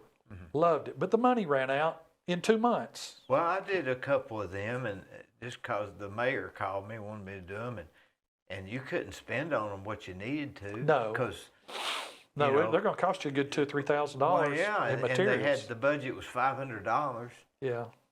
Well, we had COVID money, but when I was hired, they didn't say this is a temporary job, which it didn't matter to me. I wanted to help. I was able, I think we probably did 12 or 15, but there was a lady, they covered 10 counties. They go from Monteagle all the way to Athens. There was a lady in South Pittsburgh, no legs. She'd been trying to get a ramp for 3 years. That's crazy. And her husband was a disabled veteran. He was deaf. He said he had a mortar go off next to his head in Afghanistan or somewhere. I mean, I don't have to be a genius to figure out they need a ramp. I was like, 3 years, how does this happen? I got her a ramp. And I had to do it. I was ready to do it out of my own pocket if I needed to. And I knew that was probably not I didn't do it that way, but. Was that Southeast Tennessee Development District? Was they in charge of that? No, it's a different nonprofit, Tri-State Resource. But there's such a need. That should be probably a federal program For ramps. for ramps, because you never know when you're going to need one. Number one, people have strokes. The idea was to keep them out of the nursing home, which is really expensive. So, how do you do that? You keep people at home, but you got to make it where they can at least go to the doctor. But if they don't have a ramp, they can't do that. Yeah, and you can't throw up a cheap ramp because it'll settle and it'll get sideways, and it'll wear you. And a real good ramp can cost $2,000 or $3,000 depending on. Oh, yeah. Because you have to have the slope out and all. Yeah. Can't get too steep. 1 inch per Yeah, foot, no, or they 1 foot per inch. And they probably changed it since we've been yeah. talking about Yeah, it. yeah. A lot of They change that all the a lot time. of ARA. But- yeah. But if they just let ADA. you, anybody can say, well, you can get up this. Yeah. That's what it is. I did that job. I love doing that, helping people. I just did 45 nights of this drive-through light show for Christmas in Collegedale, just to have an event, something to do regarding events, just kind of be around it. And Do you get bored now? I do. I work in the yard when I can. Is that dangerous? Does your mind get to spinning? Probably. Probably. You got to stay busy, don't you? I do better when I'm busy. I was so used to juggling and multitasking. Do you find yourself creating a problem in your mind that you got to solve? I try not to do that, but probably, idle Idle hands yeah. or a devil's workshop. Something like that. Yeah. It's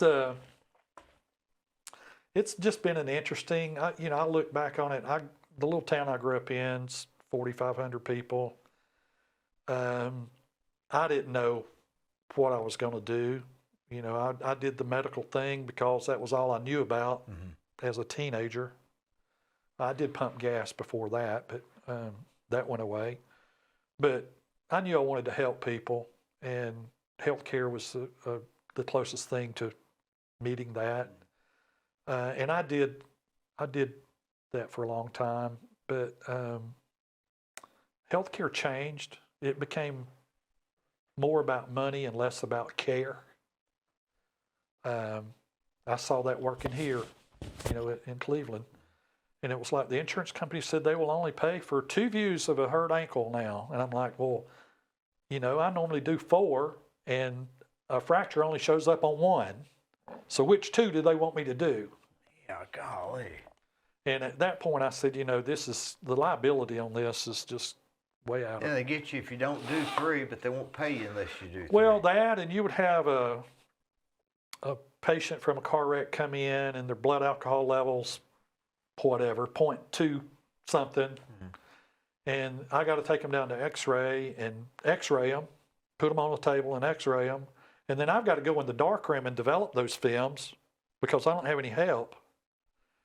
And what's going to happen to that patient while I'm gone? Well, I come back out, he's in the floor. He's Fractured his skull, whatever. Yeah. Yeah. And so I always worried about that. And things just started adding up. I'm over here trying to do that, and I'm looking over here at the meeting company doing pretty good. And I'm like, okay, that's the goal over there, and this is the way to get there. And I've done all I can do, so it's time to give that up. And so But now you're through all that, and you're too young to just quit. Well, I'm 65. Hopefully I don't look it. There are days where I feel it. You look about 62. Thank you. My back's not in the best shape, but it's from all the repetitive lifting and carrying and twisting and turning. I do good sitting down, driving. That's no problem. I don't do good squatting down on my knees on the floor, stocking a shelf or whatever. There are jobs I could do. I just got to figure out what I want to do. You're too much of a thinker to waste a lot of time doing work, I think. Yeah.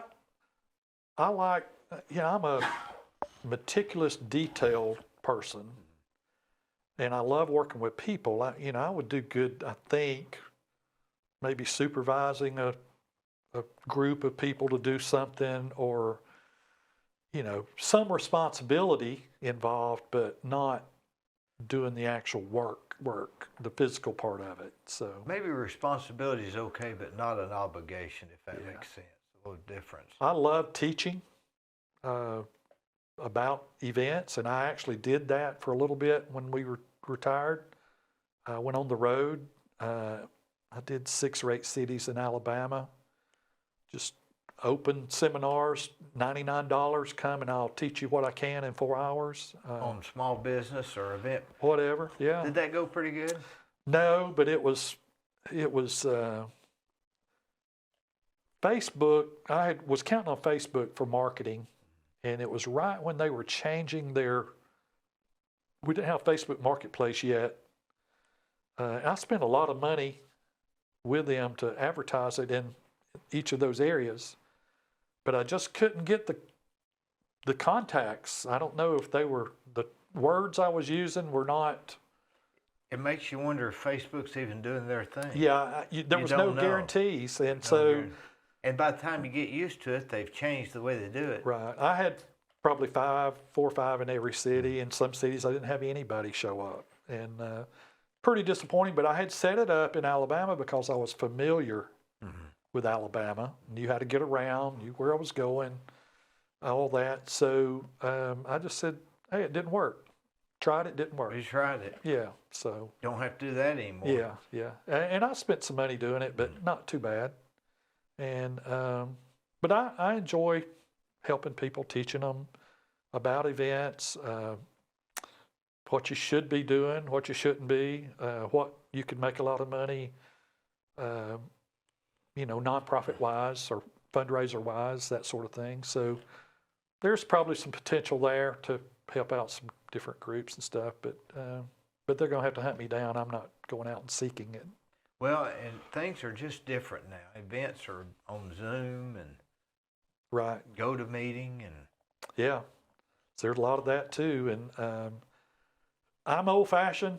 I still think hand-to-hand combat's the way to do business. I like meeting the customer and figuring out what they need or want and making that happen. So, Well, I think that you're going to end up landing on something else and get busy again if you don't watch it.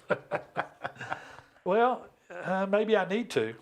You know, I keep thinking I've got a little bank over here of helping people, and I've filled it up to a certain level, but maybe it's not full yet. You know, I don't know. But Well, the future will certainly tell the story, but we don't want to be like Larry and die young. no. I kid every once in a while about running for political office. Well, that's at least it's something. Put a real crook in office. Yeah. But Pam says she'll divorce me if I do that, so I guess that's out. But there's something out there. Yeah, that'd be a good slogan, wouldn't it? Put a real crook in office. Well, because you are a real crook. Yeah, That's your last yeah, name. Yeah. You're not related to any crooks here, are you? Brian Crook or No. L.A., Lower Alabama. no? Pretty much all my Crook relatives are down Do there. you go back to your hometown any much? I love going back at homecoming. Uh-huh. My school is so unique, and the deal there, they say, you know, nobody does homecoming like Geneva does. With all those classes coming back every year, you know, when it's your year, your 10-year increment, Oh, you have to invite. you're with your class. And so you get to spend time with them. I like to go when it's not my year so that I can see the juniors when I was a senior. Sure, yeah. Or the class ahead of And me. you don't really remember, oh, was you in my class or was you in the year before, year after? You know, I Yeah. get confused. You get confused on that sometimes? I have a pretty good memory. You had a smaller school, I guess. Well, there were only 82 seniors in my See, class. mine, there were like 2,400 Yeah. in the whole high school, so you can't Well, really remember. we were 7 through 12 at the time. Now they're 9 through 12. But 7 through 12, and how many? How many in that total? well, there was 82 seniors in my class, So so there could be 600, 600, 800. maybe. It might be a little bigger now, but I'm going back in a couple of weeks for a meeting, but it's to do something for the school. And I have done something for the school in the past. They didn't have a stage for graduation for outdoor. They were always having to graduate in the auditorium. And so I found out they were about to buy a stage, but when I found out how much they were paying for it, I was like, hang on, I might can help you there. And I called my old supplier and worked out a deal and saved them several $1,000s. And then I went down and showed them how to put it together. And then they had a concert. Had a band come in, a special program, but had a band come in, and I went back and helped them with that. And so I've gotten a little more involved with my school now that I've got time. Maybe you can start a business renting ramps to people. There's certainly a market, but I don't know. Got to be pretty flexible, universal. Yeah, because some. You know, house trailers are a big challenge. Shrubbery, Existing sidewalks, yeah, all that. So, you know, the story as a builder. So that's why people have relatives to help on that, right? I guess there are a lot of church groups out there that do that too, and Yeah. I certainly wouldn't want to, you know, infringe on what they're doing. So Maybe it's time, Larry, for you just to, or Rick, call you Ricky or Rick? Ricky. Maybe it's time just to enjoy your life. maybe so. If I could get her to hurry up and quit, she's working again, but she's 6 years younger. So you're Mr. Mom. I am. Man, I can do the laundry well, we did laundry at the shop, but it was tablecloths, but I can get a spot out of a grease spot out of a shirt. Yeah, I do a lot of housework and keep the yard. When we bought our house, she gave me the yard. You do that, and I'm, you know, I got the kitchen. Don't have to. You're the yard boy now. I am that.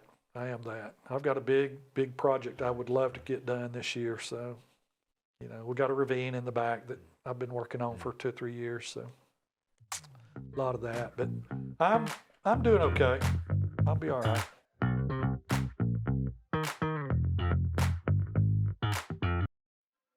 On the courthouse square at 30 2nd Street is the law firm of Logan Thompson Law. Since 1965, they have served the legal needs for the good citizens of Cleveland Bradley County. If you've got a problem, they're no problem. Give them a call.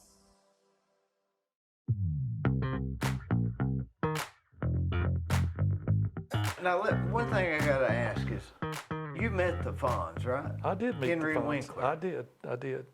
He was at the World of Wheels, and the guy that does that show, Sonny, can't think of his last name. He's from Birmingham. Is he in charge of the World of Wheels? That's his show. Oh. He hired us. We would, every year, December, we'd start getting these phone calls for stanchions and rope. And we had velvet ropes and chrome stanchions.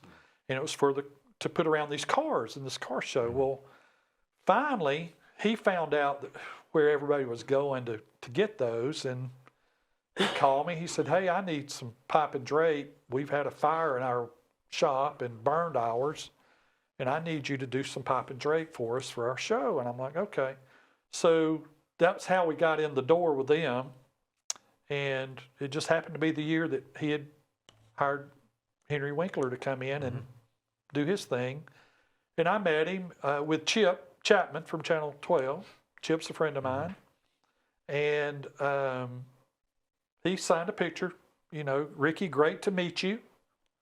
And we talked a little bit. He's been to Chattanooga, I would say, maybe 10 times. As the Fonz?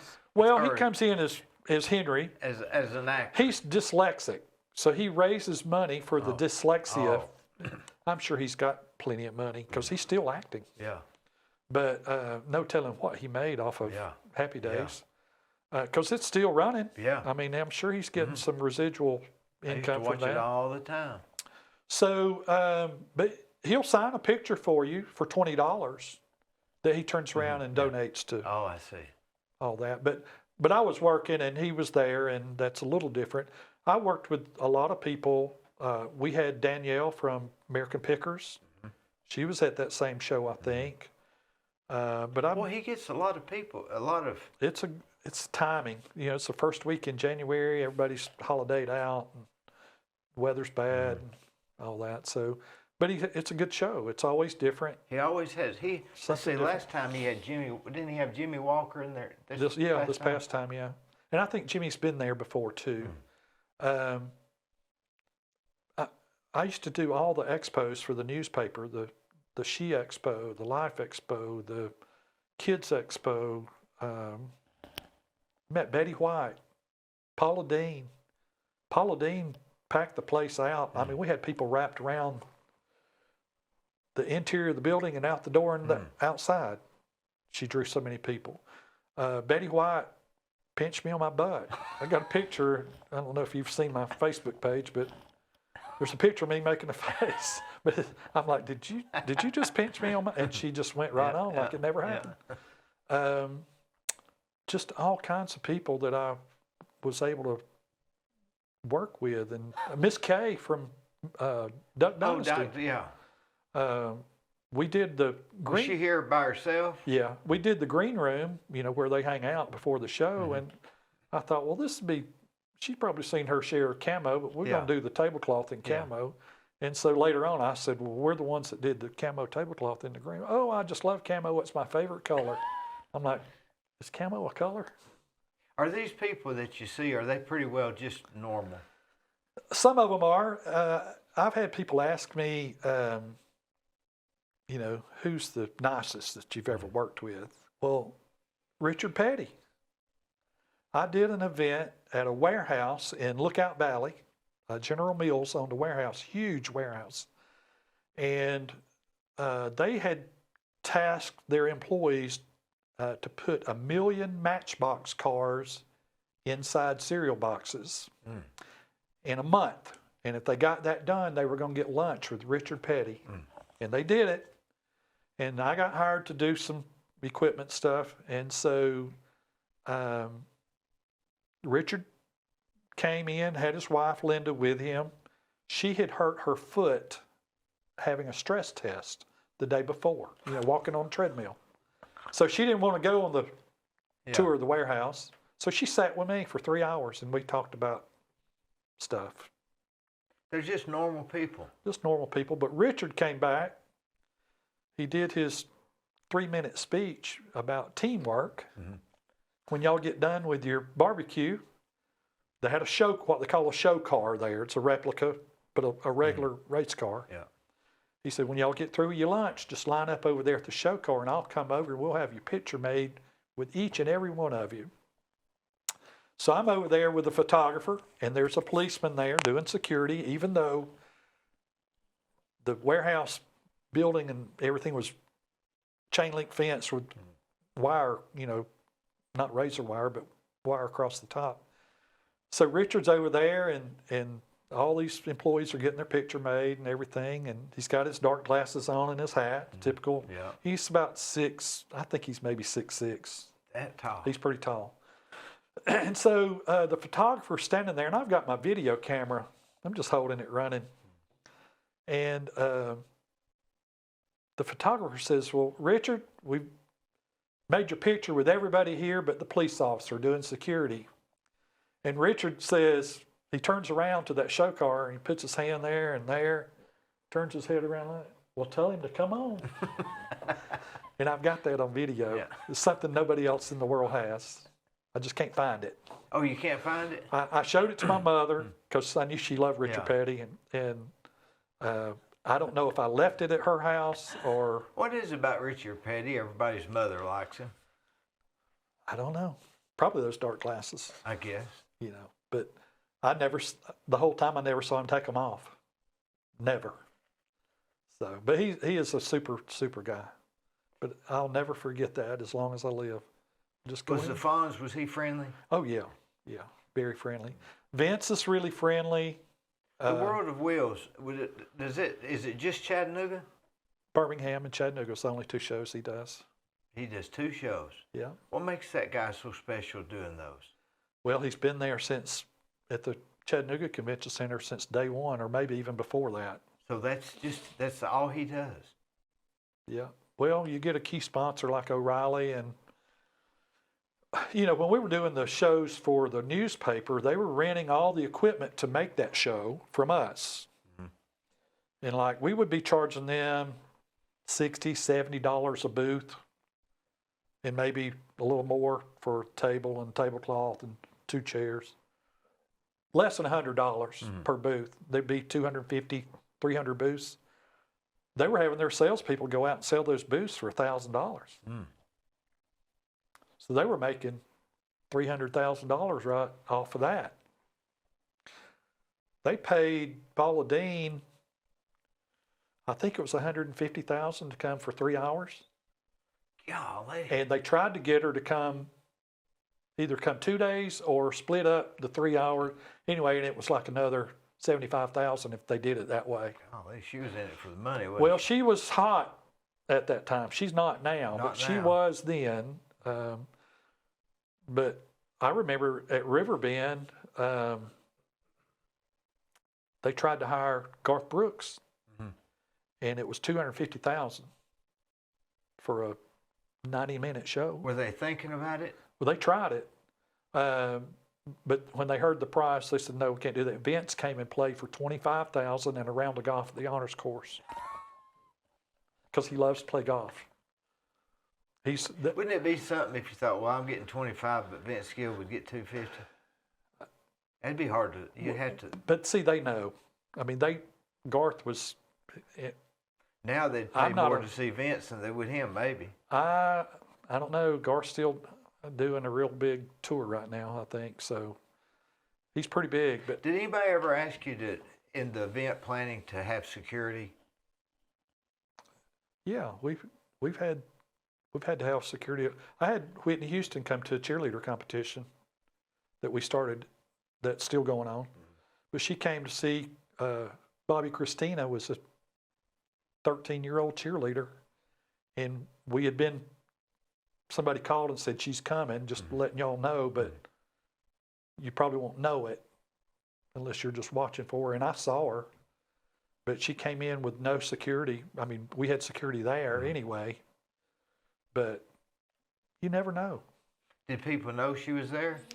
I think some of the people on the moms of some of the cheerleaders on that particular team, but she had on a scarf and glasses, and you know, unless you just were in the mindset of, is there anybody famous here, you probably wouldn't think anything about it. So if you had to provide security, how would you get security there? I would usually hire Chattanooga, depending on the facility. That's how it works in Chattanooga.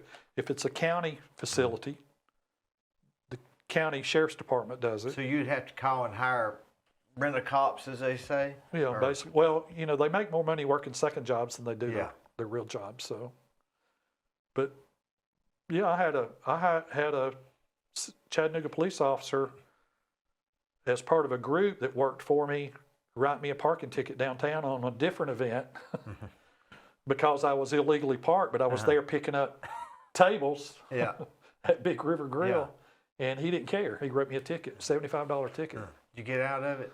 I just put it on the invoice and let the paper pay for it. I mean, I was working for them, so I had to.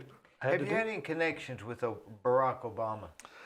I did. He's on the list. I did. He was at Amazon, and I did tables and chairs for the media area when he was there, and we did something else, maybe some pipe and drape, something like that. I've done 3 or 4 presidents. I've done 4 presidents. Obama, both the Bushes, and Biden have been at events that I've done. Obama was at Amazon. George Herbert Walker Bush, first Bush number 1, 40, whatever, threw out the first pitch at AT&T was Bell South Park. Lookouts. After that, he was at Corker's house, Senator Corker's house, and I did a stage and a sound system there in Corker's backyard. And then George W. Bush came to Erlanger, and we did a tent for the limo, and we did pipe and drape down the hallways for him to get to radiology. I'll never forget, they were working that morning, and they've got Blackford Street closed off. That's the street that goes to the ER. Both ends are blocked off, Secret Service on the roof of the health department, police here and there, and they've gone into lockdown mode, which is kind of where things get a little more secure and more tense. And I'm out working. They need some sandbags to keep some pipe and drape from falling over. One of the rules is they don't want the president seen when he first gets out of the limousine. That's the first opportunity point for being shot or whatever. So I'm out there working, and I have to walk down to one end to get sandbags. And I look up the street, and I see Pam walking out from the door of the hospital. And none of these Secret Service people have any idea who she is. And I'm like, she's going to get shot, you know. And I teased her about it later on because she probably shouldn't have done that, but she didn't know. But it's one of those things that flies through your mind. But he came to Erlanger and went up to radiology, and actually it was a piece of new equipment for stroke patients for them to suck the clots out when you have a stroke. And he actually signed the machine, autographed it. But then later on, he went from there to the convention center, and we were setting up the home show. I believe it was the home show. And so we had been in there the day before when the Secret Service came in to kind of go over everything. And he was spoke in a different area from the home show, but we had to get everybody out of there, and they actually pulled the limo inside the building so that he could get in and out. And then the next day, after it was all over, it was reported that he went to Porker's barbecue and ate remember that, yeah. after it. And like security was so relaxed, they just locked the door and said, "Y'all are having lunch Yeah. with the president." And that's how it went down. But the Secret Service guy came in the home show the next day and said, "Do you do every event in town?"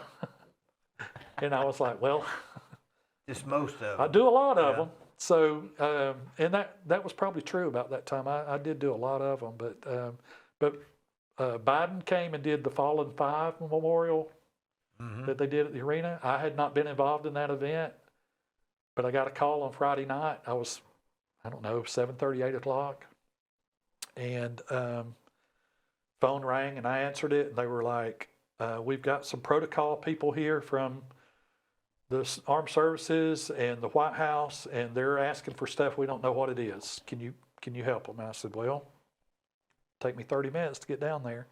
So I go down there, and there's an issue with the flag. The crown of the flag has to have certain emblems on it. Sometimes it's a gold eagle. And the fringe on the flags, some flags are indoor flags, some doors are outdoor flags. And so they were having trouble finding the right kind of flags. And of course, I had what they needed. Golly. You just learn all of that stuff.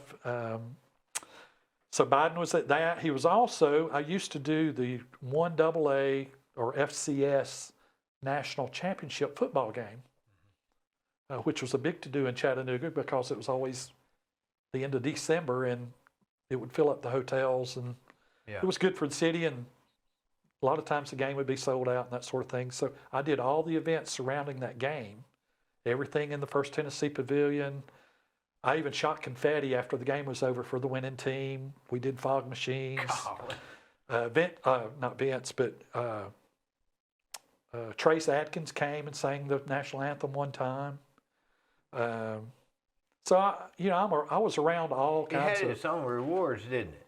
Meeting these people, seeing it.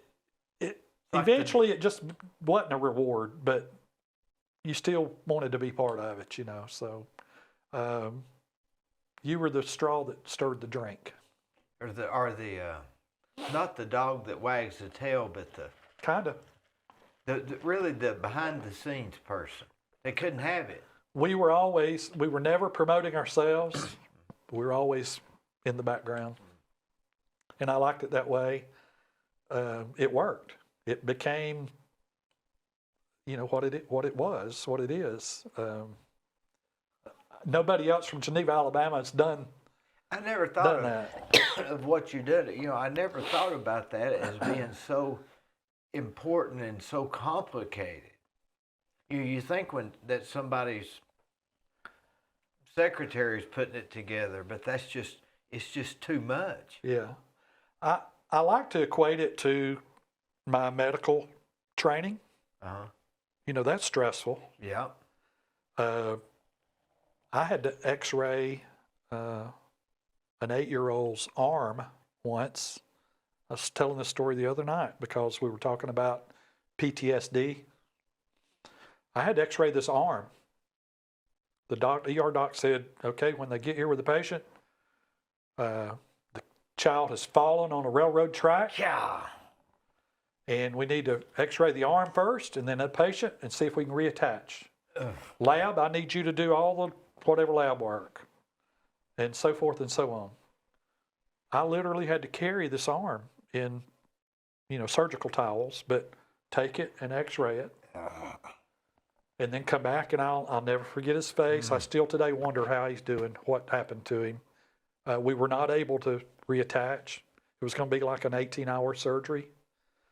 But I think about that kid a lot. I always thought I'd write a letter to Oprah and see if she could reunite us or something, but I didn't do it. I was busy and didn't happen. And of course, today that kid would be 50 years old, 40, I don't know.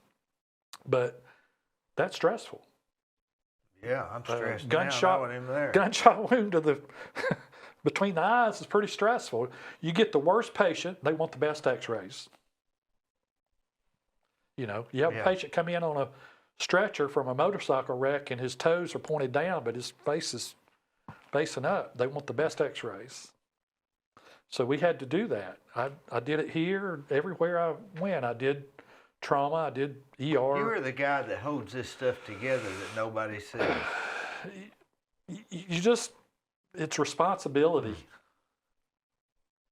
And looking back to high school, I was chosen by my fellow students as most dependable. What was your dad like?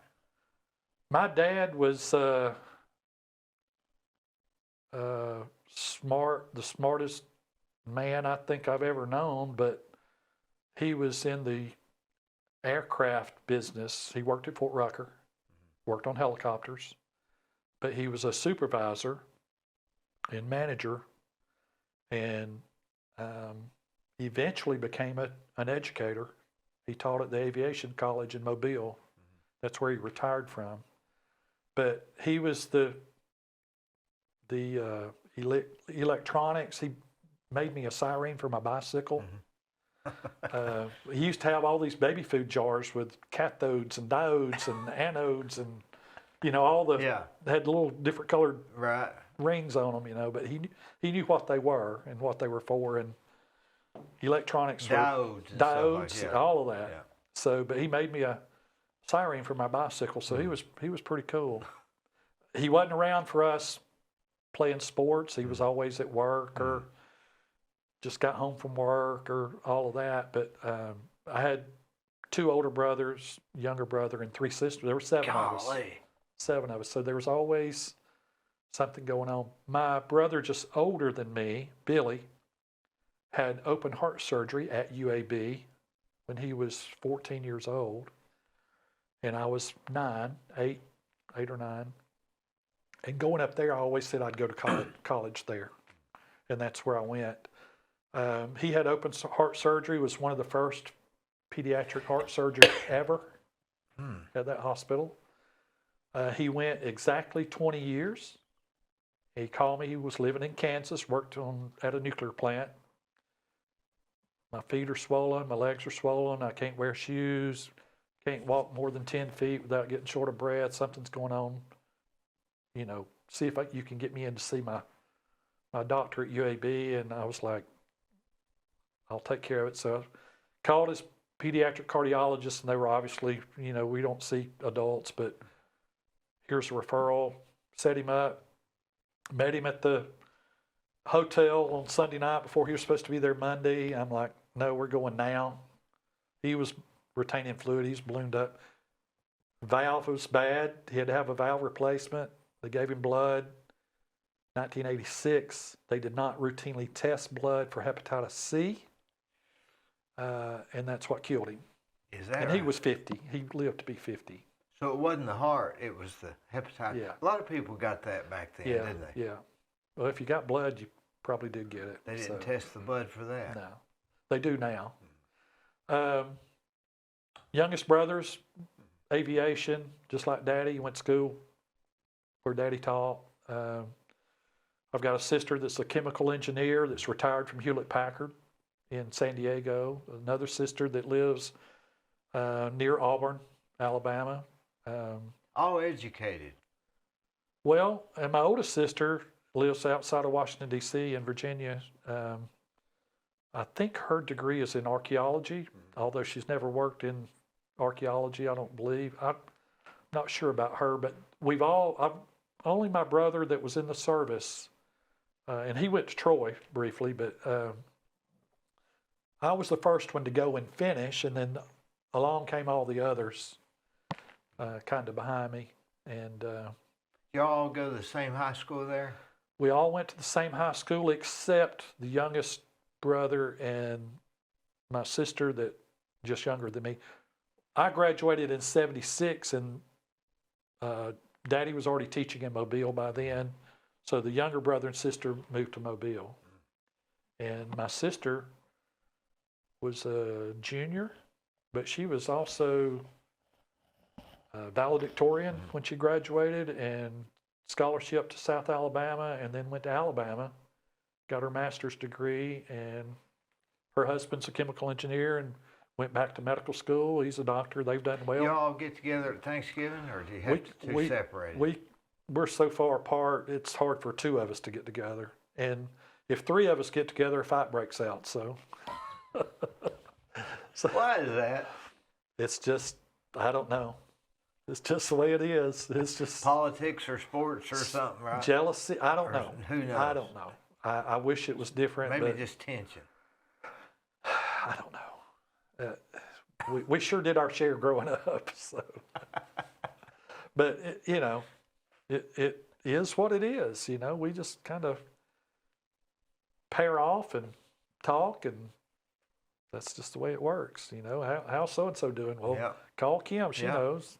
So it's it's crazy, but it's what it is. Just life, isn't it? It is. It is. It's been fun so far. I mean, I've loved everything that I've ever done, and survived this long. Well, you seem in good health and in good spirits and well balanced. I've tried. I think I was influenced a lot growing up by being in student government. I wanted to be the You mean like 11th and 12th grade? Well, I was actually in the 7th. I was Oh. class representative until the 9th, and then I was secretary treasurer, and then they only gave one scholarship at my high school when I graduated, and it was a leadership scholarship to Troy. And I didn't get that, and so I didn't think I'd be able to go to college. But some friends of mine said, well, just go to Enterprise and do something, just go to the junior college. Tuition was $67.50. And so I did that, and the junior college system in Alabama at the time had what they call a linkage program to UAB, where you paid junior college tuition at UAB with the idea that you would go back to a small town or to another small town. And that was to help, job-wise with some of these places were having trouble getting trained people. And so I didn't go back to my hometown. The guy that was at the hospital there where I worked, he wasn't leaving, so I went to another small town. You didn't have to. I could have stayed in Birmingham, but I didn't want to do that. I wasn't real big on working at large hospitals. I could have worked at Erlanger, but to me that was herding cattle. I like to get to know the patient a little bit, so. That's one reason you got out of it, right? Yeah. I guess. Yeah. Well, the continuing education requirement came along, so you had to get so many hours a year, and I worked 3 nights a week, and there just wasn't a lot of opportunities, so it became harder and harder for me to get my hours. And I finally just said, I got this thing going over here, and once I start that, I'm probably not ever going back. And I did my last x-rays in 1999. If I went back today, I would be totally lost, other than anatomy and positioning. I know how to do that. But equipment-wise, I started out when IV fluids were in glass bottles. Like on MASH. Yeah, they really were. Did you ever do those DEXA scans, where they x-ray the bone, the thickness of your bones and stuff? I mean, when you're on those x-rays, doesn't it have something to do with how high the table is? And sometimes, yeah. I mean, you could be this much lower, right, and it have a whole different reading. Yeah, for that particular. I mean, that only makes sense to me. It's a very technical and very interesting. Seemed like there'd be a lot of room for error with x-rays. Oh yeah, I mean, sometimes people, the thickness of the body. Yeah, that's what I'm saying. It's hard. I may be off the table more. Hard to penetrate. Somebody may be wearing blue jeans, and somebody else may be wearing a silk pants. Well, one of the good things about me getting out when I did was, now there's so much body jewelry. Back then. You mean like yeah, back then. Plates and stuff? Well, I'm talking about piercings. But back when I was doing it, if somebody came in from a car wreck and they had on a C-collar, and we had to x-ray them before you took that collar off to make sure their neck wasn't broken. You had to do that first, make sure they're stable. but you'd have to take their necklace off or take their earrings out because it would be right in the way of the Yeah. spine. Well, now with everything else that's getting pierced, I wouldn't want to be that person. I mean, hopefully the nurses are doing that or whatever, but it's just something else to have to worry about and get out of the way and Right. all that. And Ah. it's just changed. You know, I did x-ray a guy over here one time, and I went in the darkroom to develop the film, and I came out and I put the film up on the view box, and I'm like, he's got something in his shirt pocket, but I thought he just had on a t-shirt. So I go walking back in the room, and before I could even say anything, he was like, I forgot to show you that I've got a nipple ring. Why would you think about that, right? You know, that was just starting to become a thing.